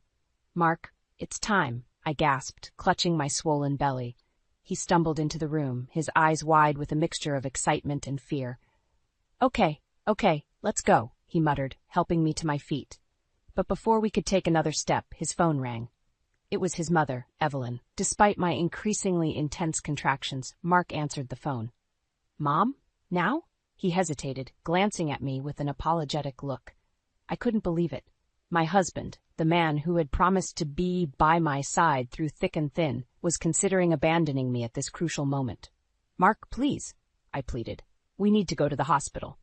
He nodded distractedly, murmuring a response to his mother. "Yes, Mom, I know, but Anna is in labor." The conversation seemed endless. With each passing second, my discomfort grew, both physically and emotionally. I felt a betrayal building, a stark realization that I was not his priority. Finally, Mark ended the call, his expression torn. "Anna, I have to drop Mom first. She has her weekly art class." I stared at him, incredulous. "Are you serious? Your child is about to be born." "I'm sorry, Anna," he mumbled, pulling out his wallet. "Here, take this." He handed me a $20 bill as if it could somehow compensate for his absence. Before I could protest, he was gone, the sound of the car engine fading into the distance. Left alone, pain surging through me, I felt a wave of despair. Our marriage, once a canvas of love and mutual respect, now seemed like a forgotten sketch, overshadowed by Evelyn's overbearing presence. I had met Mark in college, a charming senior who won my heart with his kind words and gentle demeanor. Our relationship blossomed, and soon after graduation, we married. Those days now seemed like a distant memory, a stark contrast to the cold reality of my current predicament. Evelyn, Mark's mother, had always been a challenging figure in our lives. Initially, I tried to see past her harsh words, believing it to be typical mother-in-law behavior. But over time, her true nature became apparent. She was manipulative, always finding ways to wedge herself between Mark and me. I remember our first meeting. Her eyes had scanned me critically, her lips curling in distaste. "What's with your hair, dear? Trying a bit too hard, aren't we?" I had felt so small, so judged. Mark had tried to brush it off, claiming she was just nervous. But deep down, I knew it was more than that. Her words were always laced with venom, her actions a clear indication of her desire to control every aspect of Mark's life. And now, as I stood alone in our living room, struggling with labor pains, I realized the extent of her hold over him. It was a revelation that stung sharply, a realization that I was secondary in my husband's life. As the pain intensified, a sense of urgency overcame me. I needed to get to the hospital, with or without Mark. I dialed a taxi, my hands trembling, tears streaming down my face. I was about to bring our child into the world, and I was doing it alone. The taxi arrived quickly, and as I stepped out of the house, I took one last look back. It was a bittersweet farewell to the life I thought I had, a life overshadowed by a woman who saw me as nothing more than an obstacle to her son's undivided attention. In the back seat of the taxi, as we sped towards the hospital, I made a silent vow. I would be strong, not just for my baby, but for myself. I would no longer be a victim of Evelyn's manipulations or Mark's inability to stand up to her. This was the beginning of a new chapter, one where I would reclaim my life and my dignity. As the hospital came into view, a sense of resolve settled over me. This was not the end, but a new beginning. A beginning where I would stand tall, a mother ready to face the world with her child. Life, I had learned, was full of surprises, some more bitter than others. As I lay in the hospital bed, awaiting the birth of my child, my mind wandered back to the early days with Mark and his mother, Evelyn. I had always known that Evelyn held a special place in Mark's life. She was, after all, a single mother who had raised him alone. But what I hadn't anticipated was the depth of her influence over him, a hold so strong it often left me feeling like an outsider in my own marriage. Our first meeting had been a disaster. I had spent hours preparing, eager to make a good impression. but from the moment Evelyn laid eyes on me, I knew I was fighting a losing battle. "What kind of girl dyes her hair such an outrageous color?" she had sneered, her eyes scanning my carefully styled hair. I had felt my cheeks burn with embarrassment, a sinking feeling in my stomach. Mark had hastily dyed my hair a more conservative shade the night before, hoping to please his mother. But it seemed nothing I did was good enough for Evelyn. Mark had always excused his mother's behavior. "She's just set in her ways," he would say, or "she means well, deep down." But as time went on, her thinly veiled insults and constant interference in our lives became harder to ignore. I remembered one particular evening, a dinner that had started off pleasantly enough. We were celebrating Mark's promotion at work, a momentous occasion. But Evelyn's presence had cast a shadow over our celebration. "You must be so proud of Mark," I had said, trying to make conversation. "Proud? Of what?" Evelyn had replied, her voice dripping with disdain. "A promotion in a job he only got because of his father's connections. I suppose it's an achievement for someone with such limited ambitions." I had watched, stunned, as Mark said nothing, his eyes fixed on his plate. It was moments like these that chipped away at my respect for him, his inability to stand up to his mother slowly eroding the love I had once felt. As my pregnancy progressed, Evelyn's hold on Mark seemed to tighten. She would call him at all hours, demanding his attention for the most trivial matters. And Mark, ever the dutiful son, would always comply. "You don't understand, Anna," he would say whenever I protested. "She's all alone. She needs me." "But what about me? What about our baby?" These were questions I stopped asking, knowing I would never get the answers I sought. And now, as I prepared to bring our child into the world, I realized how much I had lost. My marriage had become a shadow of what it once was, consumed by the overbearing presence of a woman who saw me as nothing more than a threat to her control over her son. As the nurses bustled around me, preparing for the delivery, I felt a sense of loneliness wash over me. I was about to become a mother, a role I had always dreamed of, but in that moment I felt more alone than ever. And yet, amidst the fear and uncertainty, there was a flicker of hope. This child, my child, would be my salvation. A new beginning, a chance to break free from the chains of a toxic bond and start anew. As the first cries of my baby filled the room, I felt a strength rise within me, a strength I didn't know I had. I was a mother now, and nothing would ever come between me and my child. As I held my newborn baby in my arms, feeling the tiny heartbeat against my chest, I reflected on the journey that had led me to this solitary but profound moment. The early days of my marriage to Mark, filled with love and shared dreams, now seemed like a distant mirage. After our wedding, I had entered our marriage with a heart full of hope. Mark and I had moved into a cozy apartment, a space we eagerly turned into our little haven. But as the days turned into months, the cracks began to show, widening with each passing moment. Mark's mother, Evelyn, became an ever-present shadow in our lives. Her calls were frequent, her demands increasingly unreasonable. Each time the phone rang, my heart sank, knowing it would pull Mark away from me, from us. I remember one evening, Mark and I had planned a quiet dinner at home. It was rare for us to have time alone, and I had spent the afternoon preparing his favorite dish. But just as we were about to sit down, his phone rang. It was Evelyn, and she needed him. Her car had broken down, and she insisted Mark come to help her, despite my suggestion to call a roadside assistance service. "Anna, she's my mother. I can't leave her stranded," Mark had said, his voice tinged with frustration. "But what about us, Mark? What about our plans?" I had asked, my voice barely above a whisper. He didn't answer, just grabbed his coat and left, leaving me alone with the dinner I had so lovingly prepared. That night, I ate alone, the silence of the apartment a stark reminder of my growing loneliness. As my pregnancy progressed, I hoped it would bring Mark closer, that the prospect of our own family would shift his priorities. But the opposite happened. Evelyn's calls became more frequent, her reasons for needing Mark more absurd. And Mark, trapped in a cycle of guilt and obligation, never said no.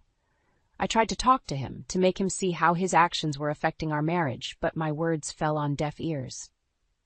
"She's alone, Anna. She has no one else," he would say, his eyes pleading for understanding. But what about me? Wasn't I his family too?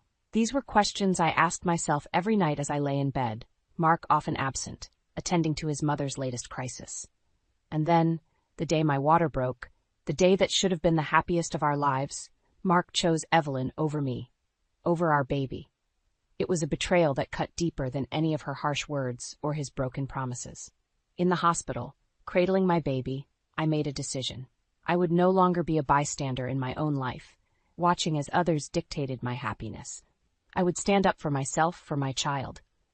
Mark had made his choice, and now it was time for me to make mine. As I gazed into the innocent eyes of my baby, I felt a resolve harden within me. I would leave Mark and his toxic bond with his mother. I would start afresh, build a life for me and my child, a life free of shadows and manipulation.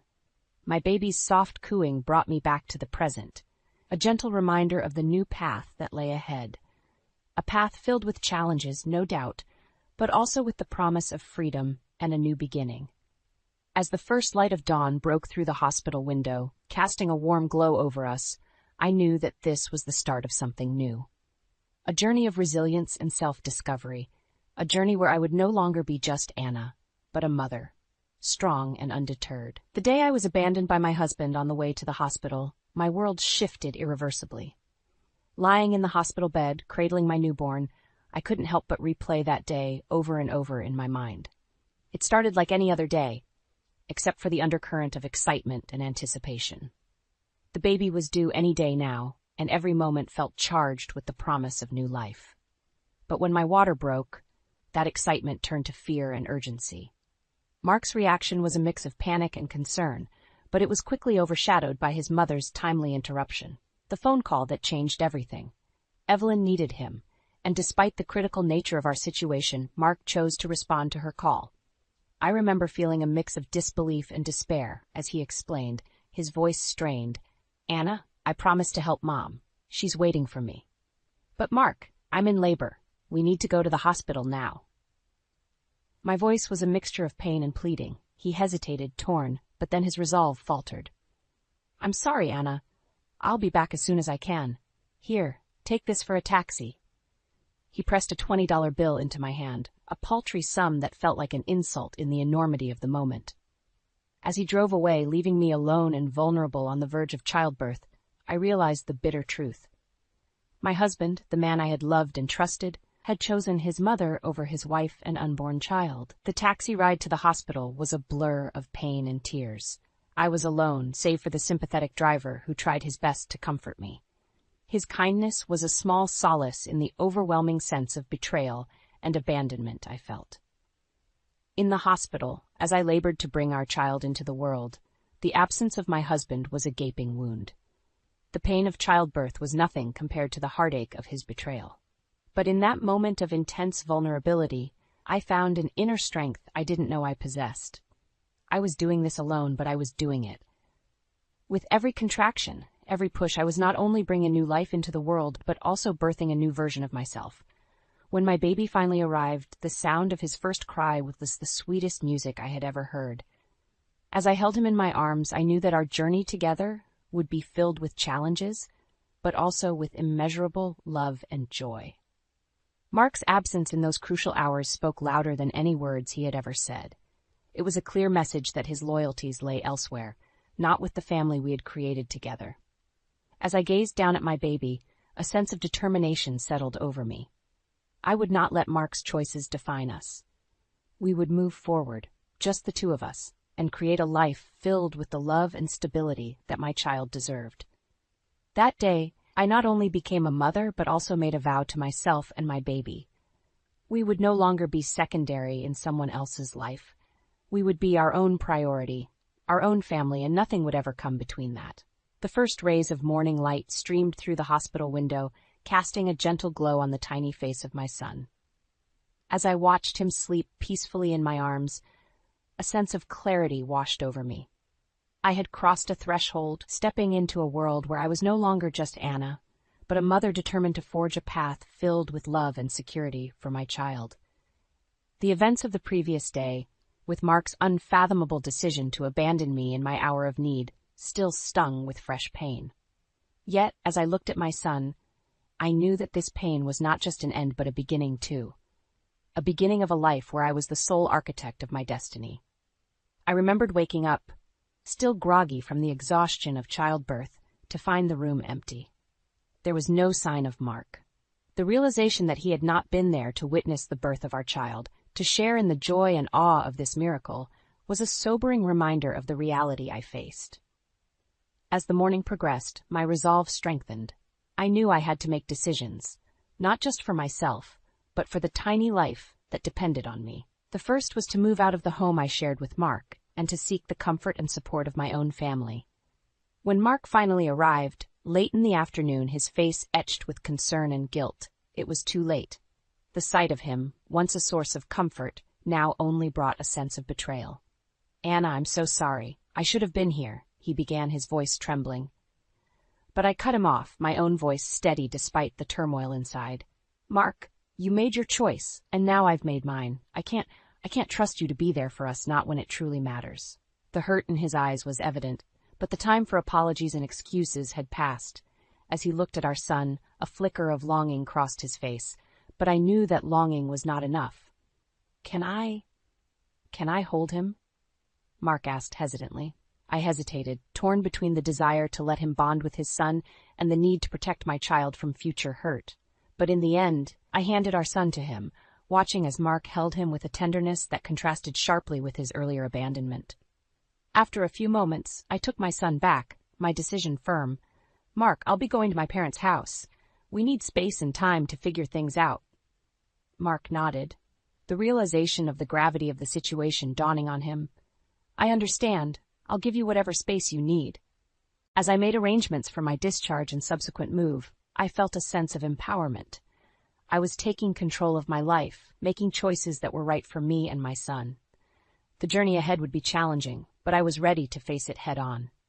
Leaving the hospital that day, with my son cradled in my arms, I stepped into the crisp air, a sense of freedom enveloping me. The road ahead was uncertain, but one thing was clear: I was not alone. I had my son, and together we would navigate this new world, a world where we were each other's priority. The days following my discharge from the hospital were a blend of overwhelming love for my son and the stark reality of my new life. Moving in with my parents brought a much-needed sense of security and support. As I navigated the uncharted waters of motherhood, their presence was a comforting constant in the turbulence of my emotional upheaval. Mark's absence in our lives was palpable, but with each passing day, I grew more resolute in my decision. The breach of trust and his subsequent failure to prioritize our family were wounds too deep to simply heal with time and apologies. However, the finality of our separation brought its own set of challenges. I initiated divorce proceedings, a decision that was as painful as it was necessary. Mark was stunned, his initial disbelief giving way to a reluctant acceptance. The man who had once vowed to stand by me in sickness and in health now stood at a distance, a silent spectator to the dissolution of our marriage. The legal process was tedious, but amid the paperwork and meetings, I found a strength I didn't know I had. I was not just fighting for myself, but for my son, too. The settlement included a claim for damages, a recognition of the emotional and physical toll Mark's actions had taken on me, particularly during the vulnerable period of my pregnancy. As I juggled the demands of legal battles and new motherhood, word of our separation began to spread. Mark's mother, Evelyn, tried to reach out to me, but I firmly kept my distance. The toxic bond she shared with Mark had been a major catalyst in our downfall, and I was determined to shield myself and my son from further manipulation. In the midst of this, karma seemed to find its way to Mark. His reputation, once that of a loving husband and doting father, was now tarnished. His colleagues and friends who had once admired his commitment to his family now viewed him with a mix of pity and disdain. The man who had prided himself on his familial values had fallen from grace, and the community's judgment was swift and unforgiving. As for me, I found solace in the little moments with my son. His first smile, the way his tiny fingers wrapped around mine, the soft coos as he drifted to sleep. These were the joys that filled my days and gave me the strength to keep moving forward. Slowly but surely, I began to rebuild my life. My parents, ever supportive, were my pillars of strength, and my son was my beacon of hope. The journey was not easy, but it was filled with small victories and immense growth. Looking back, I realized how far I had come. From a wife overshadowed by the influence of a controlling mother-in-law to a single mother standing on her own 2 feet, the transformation was nothing short of remarkable. And as I lay my son down to sleep each night, I whispered promises of a better future. A future where we were not defined by the past, but shaped by the love and resilience that had brought us this far. Years have passed since the day I made the decision to walk away from a marriage that had become a shadow of what it once promised. As I sit in the quiet of my parents' garden watching my son play, his laughter a balm to my soul, I reflect on the journey that brought us here. The path was not easy. There were moments of doubt, nights filled with tears, and days when the weight of single motherhood felt overwhelming. But each challenge also brought with it a lesson in strength, a testament to the resilience of the human spirit. Mark, once a central figure in my life, now seemed like a distant memory. His attempts to reconcile, initially frequent and desperate, had slowly dwindled over time. The last I heard, he had moved to another city, a consequence of the life he had chosen. His mother, Evelyn, remained a part of his life, but their bond, once the cause of so much pain in mine, was no longer my concern. My son, now a vibrant and curious little boy, was the source of my strength. His presence reminded me daily of the decision I made, not just for myself, but for him. A decision to break free from a toxic environment and provide him with a life filled with love, stability, and the freedom to grow. My parents, ever supportive, had been my rock through it all. They had embraced their roles as grandparents with a love and dedication that filled our home with warmth. Their support had been invaluable, giving me the space and strength to find my footing as a single mother. As I watched my son, I couldn't help but feel a sense of pride in the person I had become. The journey had reshaped me, not just as a mother but as an individual. I had found a sense of purpose, a clarity that only comes from facing and overcoming life's trials. Life, I realized, is a tapestry of experiences, each thread woven with moments of joy and sorrow, victories and defeats. My story was no different. It was a story of love lost and found, of betrayal and forgiveness, of falling down and rising up stronger. In this moment of reflection, I knew that the road ahead would have its own set of challenges. But I also knew that I was no longer the woman who once felt helpless in the face of adversity. I was stronger, wiser, and more resilient. As the sun set, casting a warm glow over the garden, I called out to my son. He ran to me, his face alight with the simple joy of childhood. And in his embrace, I found not just the love of a child, but the promise of a future filled with hope and endless possibilities. Life had come full circle, and as I held my son close, I knew that this was just the beginning. A beginning of a new chapter. A chapter where we were the protagonists of our own story. A story of triumph and resilience.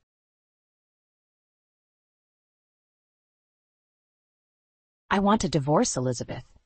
Daniel's voice was cold, devoid of the warmth I had once known. 40 years of marriage, and it had come to this.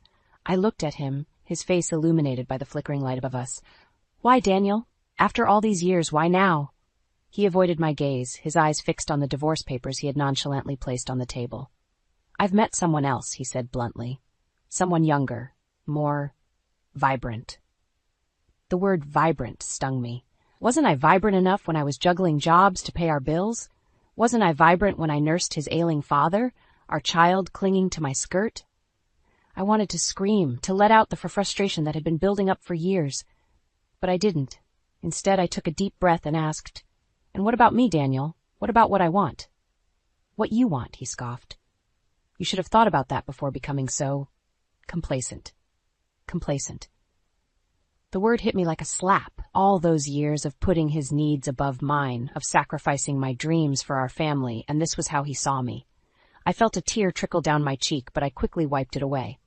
"Fine, Daniel," I said, my voice steadier than I felt. "If that's what you want, but I won't go quietly. I deserve more than this, and I will fight for what is rightfully mine." He looked at me then, his expression a mix of surprise and disdain. "You think you can take me on? Go ahead, try, but you'll get nothing from me." I knew this wouldn't be easy. Daniel had always been stubborn, set in his ways, but so was I. And for the first time in 40 years, I was ready to fight back. As I left the kitchen, the papers still lying untouched on the table, I realized that this was not the end of my story. It was just the beginning. A beginning where I could finally be me, Elizabeth Hartman, not just Daniel's wife. The night air was cool against my skin as I stepped outside. I looked up at the stars, a sense of freedom slowly seeping into my bones.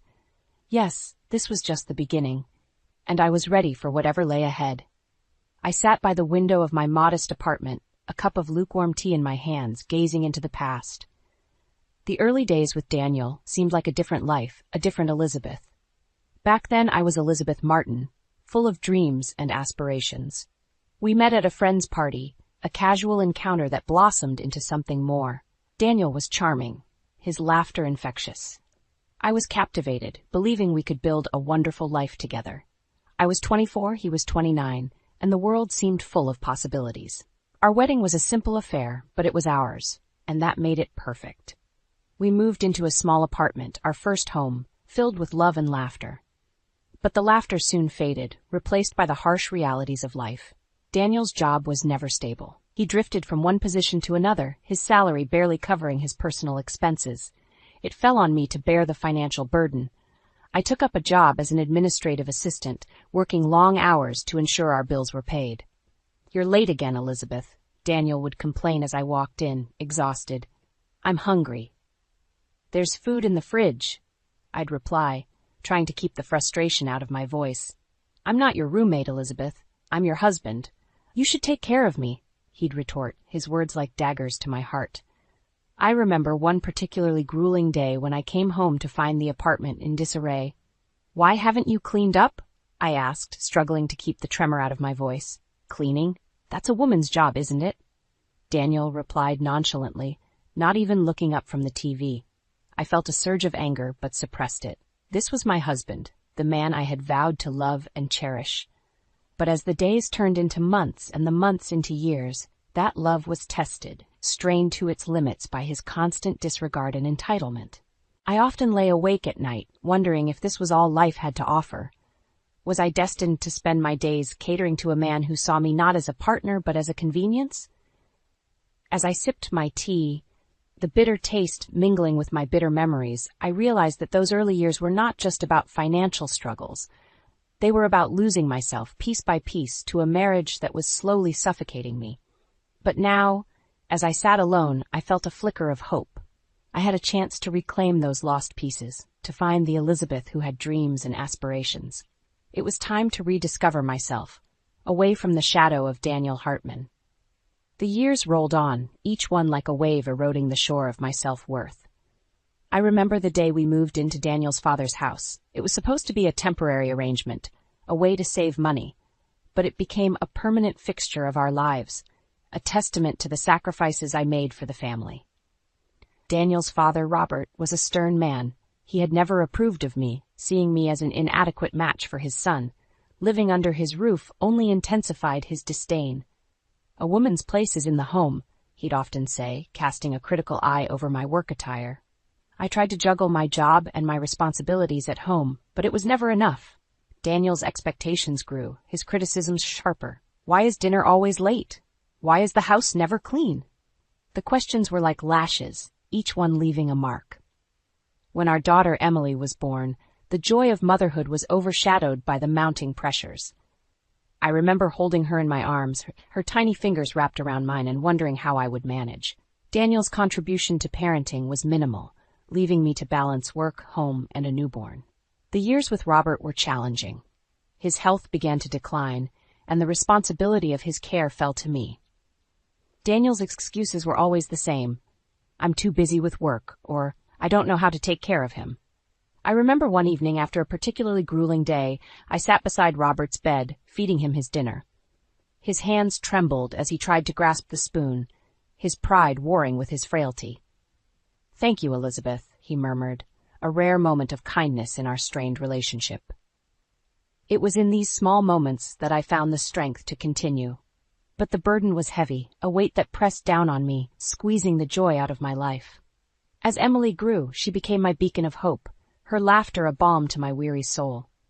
I watched her play, her innocence a stark contrast to the complexities of my life. I wanted more for her, more than the life I'd accepted. The realization hit me one day as I sat in the office, my mind wandering from the spreadsheet on my screen. I was more than just Daniel's wife, more than Robert's caretaker. I was Elizabeth Hartman, and I deserved to be seen, to be heard. But it would take years and a crumbling marriage for me to finally act on that realization. Years of sacrifice, of putting others before myself. It was time to change that narrative, to take control of my own story. As the years passed, the walls of our home felt like they were closing in on me, each day a repeat of the last, filled with unending responsibilities and a deepening sense of loneliness. Daniel's indifference to our family's needs grew, his presence at home becoming more like that of a distant lodger than a husband or father. It was a crisp autumn evening when I felt the first real stirrings of rebellion. I had just finished clearing the dinner table, the remnants of a meal eaten mostly in silence. Daniel had spent the evening as he usually did, buried in the newspaper or glued to the television, oblivious to the world around him. "Daniel, we need to talk," I said, my voice barely above a whisper. He looked up, his expression one of mild annoyance. "What now, Elizabeth? I'm tired." "It's about us, about our marriage," I said, finding strength in my resolve. "Our marriage is fine," he replied dismissively, turning his attention back to the TV.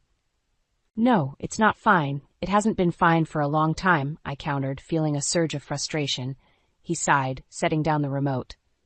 "What do you want from me, Elizabeth? I want you to see me, to hear me. I'm not just a caretaker or a maid. I'm your wife, and I'm unhappy." There was a long silence, the air thick with unspoken words. Finally, Daniel spoke, his voice devoid of empathy. "If you're unhappy, maybe you should do something about it. Change your job, find a hobby. Don't put it on me." I felt a sharp sting of pain, realizing that the man I had married, the man I had loved, was no longer there. In his place was a stranger, someone who saw me not as a partner but as a convenience. The days that followed were a blur of introspection and growing resentment. The more I thought about my life, the more I realized how much of myself I had given up for a marriage that was now nothing more than a facade. It was during one of those long, sleepless nights that I made a decision. I couldn't continue living like this, in a marriage devoid of love and respect. I needed to find myself again, to rediscover the Elizabeth who had dreams and aspirations before they were buried under the weight of others' expectations. The morning I told Daniel I was considering a divorce, he laughed. "You'll never leave me, Elizabeth. You need me too much." But he was wrong. I didn't need him. I hadn't needed him for a long time. What I needed was to find myself again, to break free from the chains of a loveless marriage, and so I began to plan my escape, my journey back to myself. It wouldn't be easy, but I was ready to face whatever challenges lay ahead, ready to be Elizabeth Hartman, not just Daniel's wife. The morning I decided to divorce Daniel was clear and bright, a stark contrast to the turmoil in my heart. As I looked at myself in the mirror, I saw a woman who had aged beyond her years, worn down by the relentless demands of a thankless marriage. But in my eyes, there was also a flicker of something new, determination. I sat at the kitchen table, the divorce papers in front of me. Daniel had left early, avoiding the confrontation. I signed my name with a steady hand, each stroke a line drawn in the sand, marking the end of one chapter and the beginning of another. The divorce process was grueling. Daniel fought me at every turn, unwilling to concede anything, but I stood my ground, fueled by years of suppressed anger and disappointment. In the end, the court granted me a fair settlement, not out of generosity, but out of legal obligation. I remember walking out of the courthouse, the weight of the past 40 years slowly lifting off my shoulders.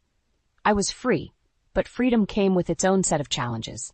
I had to rebuild my life from scratch, find a place to live, and secure my financial future. I found a small apartment close to my workplace. It was modest, but it was mine. I decorated it with things I loved, each item a reflection of the new life I was building. I started to rediscover the simple joys I had long forgotten, reading a book uninterrupted, taking long walks, and meeting friends for coffee. But the biggest change was in how I saw myself. I was no longer just Daniel's wife, defined by my relationship to a man who had taken me for granted. I was Elizabeth Hartman, an independent woman with her own dreams and desires. As the months passed, I began to feel a sense of peace. The The bitterness and anger that had consumed me slowly faded, replaced by a quiet strength. I had survived the worst and come out stronger. I occasionally heard snippets of Daniel's life after our divorce. He struggled to adjust to his new reality, the reality of a man who had lost the woman who had taken care of everything for him. But that was no longer my concern. My focus was on building a life that was fulfilling and joyful, a life that was truly mine. The journey was not easy. There were days when loneliness crept in, when the memories of the past threatened to overwhelm me. But I had learned to be resilient, to find happiness in the smallest things, and to cherish my independence. The divorce marked the end of my marriage to Daniel, but it was also the beginning of my journey to self-discovery. It was a journey of healing, of finding joy in solitude, and of learning to love myself. The first year after the divorce was a time of profound transformation for me. I had stepped out of the shadow of a stifling marriage and was learning to navigate the world on my own terms. Every day brought its challenges, but also its small victories and joys. My new apartment became a sanctuary, a place where I could be myself without judgment or expectation. I filled it with plants, their vibrant greens a stark contrast to the neutral tones of the home I had shared with Daniel. I took pleasure in caring for them, marveling at their growth and resilience, qualities I was beginning to see in myself. I also rediscovered old passions. I had always loved painting, a hobby I had set aside in the busy years of marriage and motherhood. Now I set up a small studio in a corner of my living room, and I spent my evenings lost in the world of colors and forms. It was therapeutic, a way to express the emotions that I had kept bottled up for so long. One of the most significant changes was in my social life. During my marriage, my world had revolved around Daniel and his needs. Now I reached out to old friends, rekindling relationships that had faded over the years. I also made new friends, people who knew me not as Daniel's wife but as Elizabeth Hartman, with my own stories and experiences. I joined a book club, finding delight in discussions that ranged far beyond the pages of the novels we read. I took a cooking class, laughing and learning with a group of strangers who quickly became friends. Each new experience was a step towards rebuilding my identity, piece by piece. Financial independence was another area where I thrived. I had received a fair settlement in the divorce, but I knew I couldn't rely on it forever. I took charge of my finances, learning about investment and savings. I was determined to secure my future, to never again be dependent on someone else for my financial well-being. But perhaps the most profound change was in my relationship with myself. For years, I had defined myself through my roles as a wife and mother. Now I began to see myself as an individual, with my own needs and desires. I learned to enjoy my own company, to cherish the solitude that had once frightened me. I remember one evening, sitting on my balcony, a cup of tea in my hand, watching the sunset. The sky was ablaze with oranges and pinks, a breathtaking canvas of nature's beauty. In that moment, I felt a deep sense of contentment, a peace I hadn't known in years. I had come a long way from the scared, uncertain woman who had signed those divorce papers. I had faced my fears, embraced change, and emerged stronger. I was no longer just surviving. I was thriving. In the second year after our divorce, news about Daniel began to trickle back to me through mutual acquaintances and unexpected encounters. It seemed that life, after having taken away so much from me, was now showing me a different side, one where karma played its hand. Daniel, who had once carried himself with an air of invincibility, was now a shadow of his former self. His relationship with the younger woman he had left me for had ended disastrously. She, unlike me, had little patience for his dismissive attitude and entitlement. I heard she left him for someone else, leaving Daniel alone and embittered. Financially, Daniel's situation had deteriorated rapidly. The savings he had once boasted about were dwindling. His habits of extravagant spending, which he indulged in during the early days of his newfound freedom, had caught up with him. Without me to manage the finances, he had fallen into debt. I remember feeling a mix of emotions when I first heard about his struggles. There was a part of me that felt vindicated, seeing him face the consequences of his actions, but there was also a sense of sadness, a mourning for the man I had once loved, who had lost his way so completely. Daniel's professional life too, had taken a hit. His performance at work had suffered during the turmoil of his personal life. Rumors of his unprofessional behavior had spread, and soon he found himself without a job. The pride he had once taken in his career was now replaced by a sense of defeat and hopelessness. The house, which had been a bone of contention during our divorce, was now a burden to him. Without my upkeep, it had fallen into disrepair. The garden, which I had tended to with such care, was now overgrown and wild. The walls needed painting, the roof needed repairs, but Daniel lacked both the resources and the will to tend to them. Occasionally, I would drive past our old house, a pang of nostalgia hitting me as I saw the unkempt lawn and the peeling paint. It was a physical manifestation of Daniel's decline, a stark reminder of how far he had fallen. Despite everything, I found no joy in his misfortune. The years I had spent with him, the love I had once felt, made it impossible for me to completely harden my heart against him. But I also knew that this was his path to walk, his lessons to learn. I had my own journey to focus on, a journey of healing and self-discovery. Daniel's undoing was a stark reminder of how life can change, how the choices we make shape our destiny. It reinforced my resolve to live a life true to myself, a life where I was no longer a bystander, but the author of my own story. The 3rd year after my divorce marked the beginning of a new chapter in my life, one filled with unexpected joys and the blossoming of new love. It was a time when the wounds of the past began to heal, and I allowed myself to embrace the possibilities of the future. I met John at a community art exhibition. He was a widower, a gentle man with a kind smile and an eye for beauty. Our love for art brought us together, and our conversations flowed effortlessly.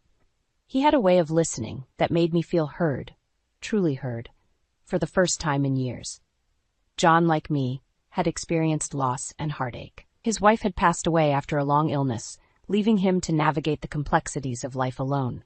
We found solace in each other's company, sharing stories of our pasts and dreams for our futures. Our relationship grew gradually, a slow and steady flame that warmed both our hearts. We spent our days exploring art galleries, attending concerts, and enjoying quiet dinners. With John, I rediscovered the joys of companionship, the simple pleasure of sharing life with someone who understood and appreciated me. The decision to remarry was not one I took lightly. The scars of my marriage with Daniel were still there, a reminder of the pain that love could bring. But with John, it felt different. There was a mutual respect and understanding, a shared desire to support and uplift each other. Our wedding was a small affair, just close friends and family. It was a celebration of new beginnings, a testament to the resilience of the human heart. As I stood beside John, exchanging vows, I felt a sense of wholeness, a feeling that I had come home. Life with John was peaceful and fulfilling. We moved into a new house, one that we chose together, filling it with memories and laughter. He encouraged my passion for painting, and I supported his love for gardening. Together we created a space that was a true reflection of our love. My daughter, Emily, saw the change in me. She was initially hesitant about John, protective of the mother who had been through so much. But as she saw the happiness he brought into my life, her reservations faded. She embraced John as a part of our family, and I watched their bond grow with a heart full of gratitude. John and I traveled, something I had always wanted to do, but never had the opportunity. We explored new places, immersing ourselves in different cultures and experiences. Each journey was an adventure, a chance to see the world through each other's eyes. As I lay in bed each night, John's steady breathing beside me, I reflected on the journey that had brought me here. I had gone through the depths of despair, faced my fears, and emerged stronger. I had learned to love again, to open my heart to the possibilities of a new beginning. My life with John was a testament to the fact that it's never too late to find happiness, to start anew. It was a reminder that even after the darkest nights, the sun will rise, bringing with it the light of hope and the promise of a new day. As I sat on the porch of our home, watching the sunset paint the sky in hues of orange and pink, I reflected on the journey that had led me to this moment. Beside me, John held my hand gently, a silent symbol of the companionship and love that had become my new reality. The years following my marriage to John were like a balm to my soul. We had both found in each other a second chance at love, a chance to rewrite our stories with a happier ending. My life, once defined by the shadows of a loveless marriage, was now illuminated by the light of mutual respect and understanding. My relationship with my daughter Emily had blossomed as well. She had grown into a strong, independent woman, much like I had become. Our conversations, once cautious and superficial, were now deep and meaningful. She shared her life with me, her successes and her struggles, and I offered her the wisdom of my experiences, the lessons I had learned from my own journey. The joy of being a grandmother added another layer of happiness to my life. Emily's children, my grandchildren, were a source of endless delight. I saw in them the hope and promise of the future, a continuation of our family's legacy. John, with his kind nature, became a beloved figure in their lives, a testament to the fact that family is not just defined by blood, but by love and choice. Professionally, I had found fulfillment as well. I continued to work, but now on my terms. I pursued projects that interested me, that sparked my creativity and passion. My art, once a hobby pushed to the sidelines, was now a significant part of my life. I held exhibitions, sharing my work with a wider audience, receiving recognition for my talent and vision. In my moments of solitude, I often thought of Daniel. I heard through the grapevine that he lived a solitary life, his pride and choices leading him down a path of isolation. There was no joy in knowing this, only a sense of sadness for what might have been. I hoped that he, too, would find some peace, some lesson in the life he had chosen. As I looked ahead, I saw a future filled with possibilities. John and I had plans to travel, to explore, to experience all that life had to offer. We wanted to make the most of the time we had, to create memories that would last a lifetime. I had learned that life is a series of chapters, each with its own challenges and joys. The key was to embrace each chapter, to learn and grow from the experiences it offered. My past had shaped me, but it did not define me. I was the author of my story, and I had the power to write the ending I desired. As the sun dipped below the horizon, casting a warm glow over the world, I felt a deep sense of gratitude. Gratitude for the journey, for the lessons learned, and for the love found.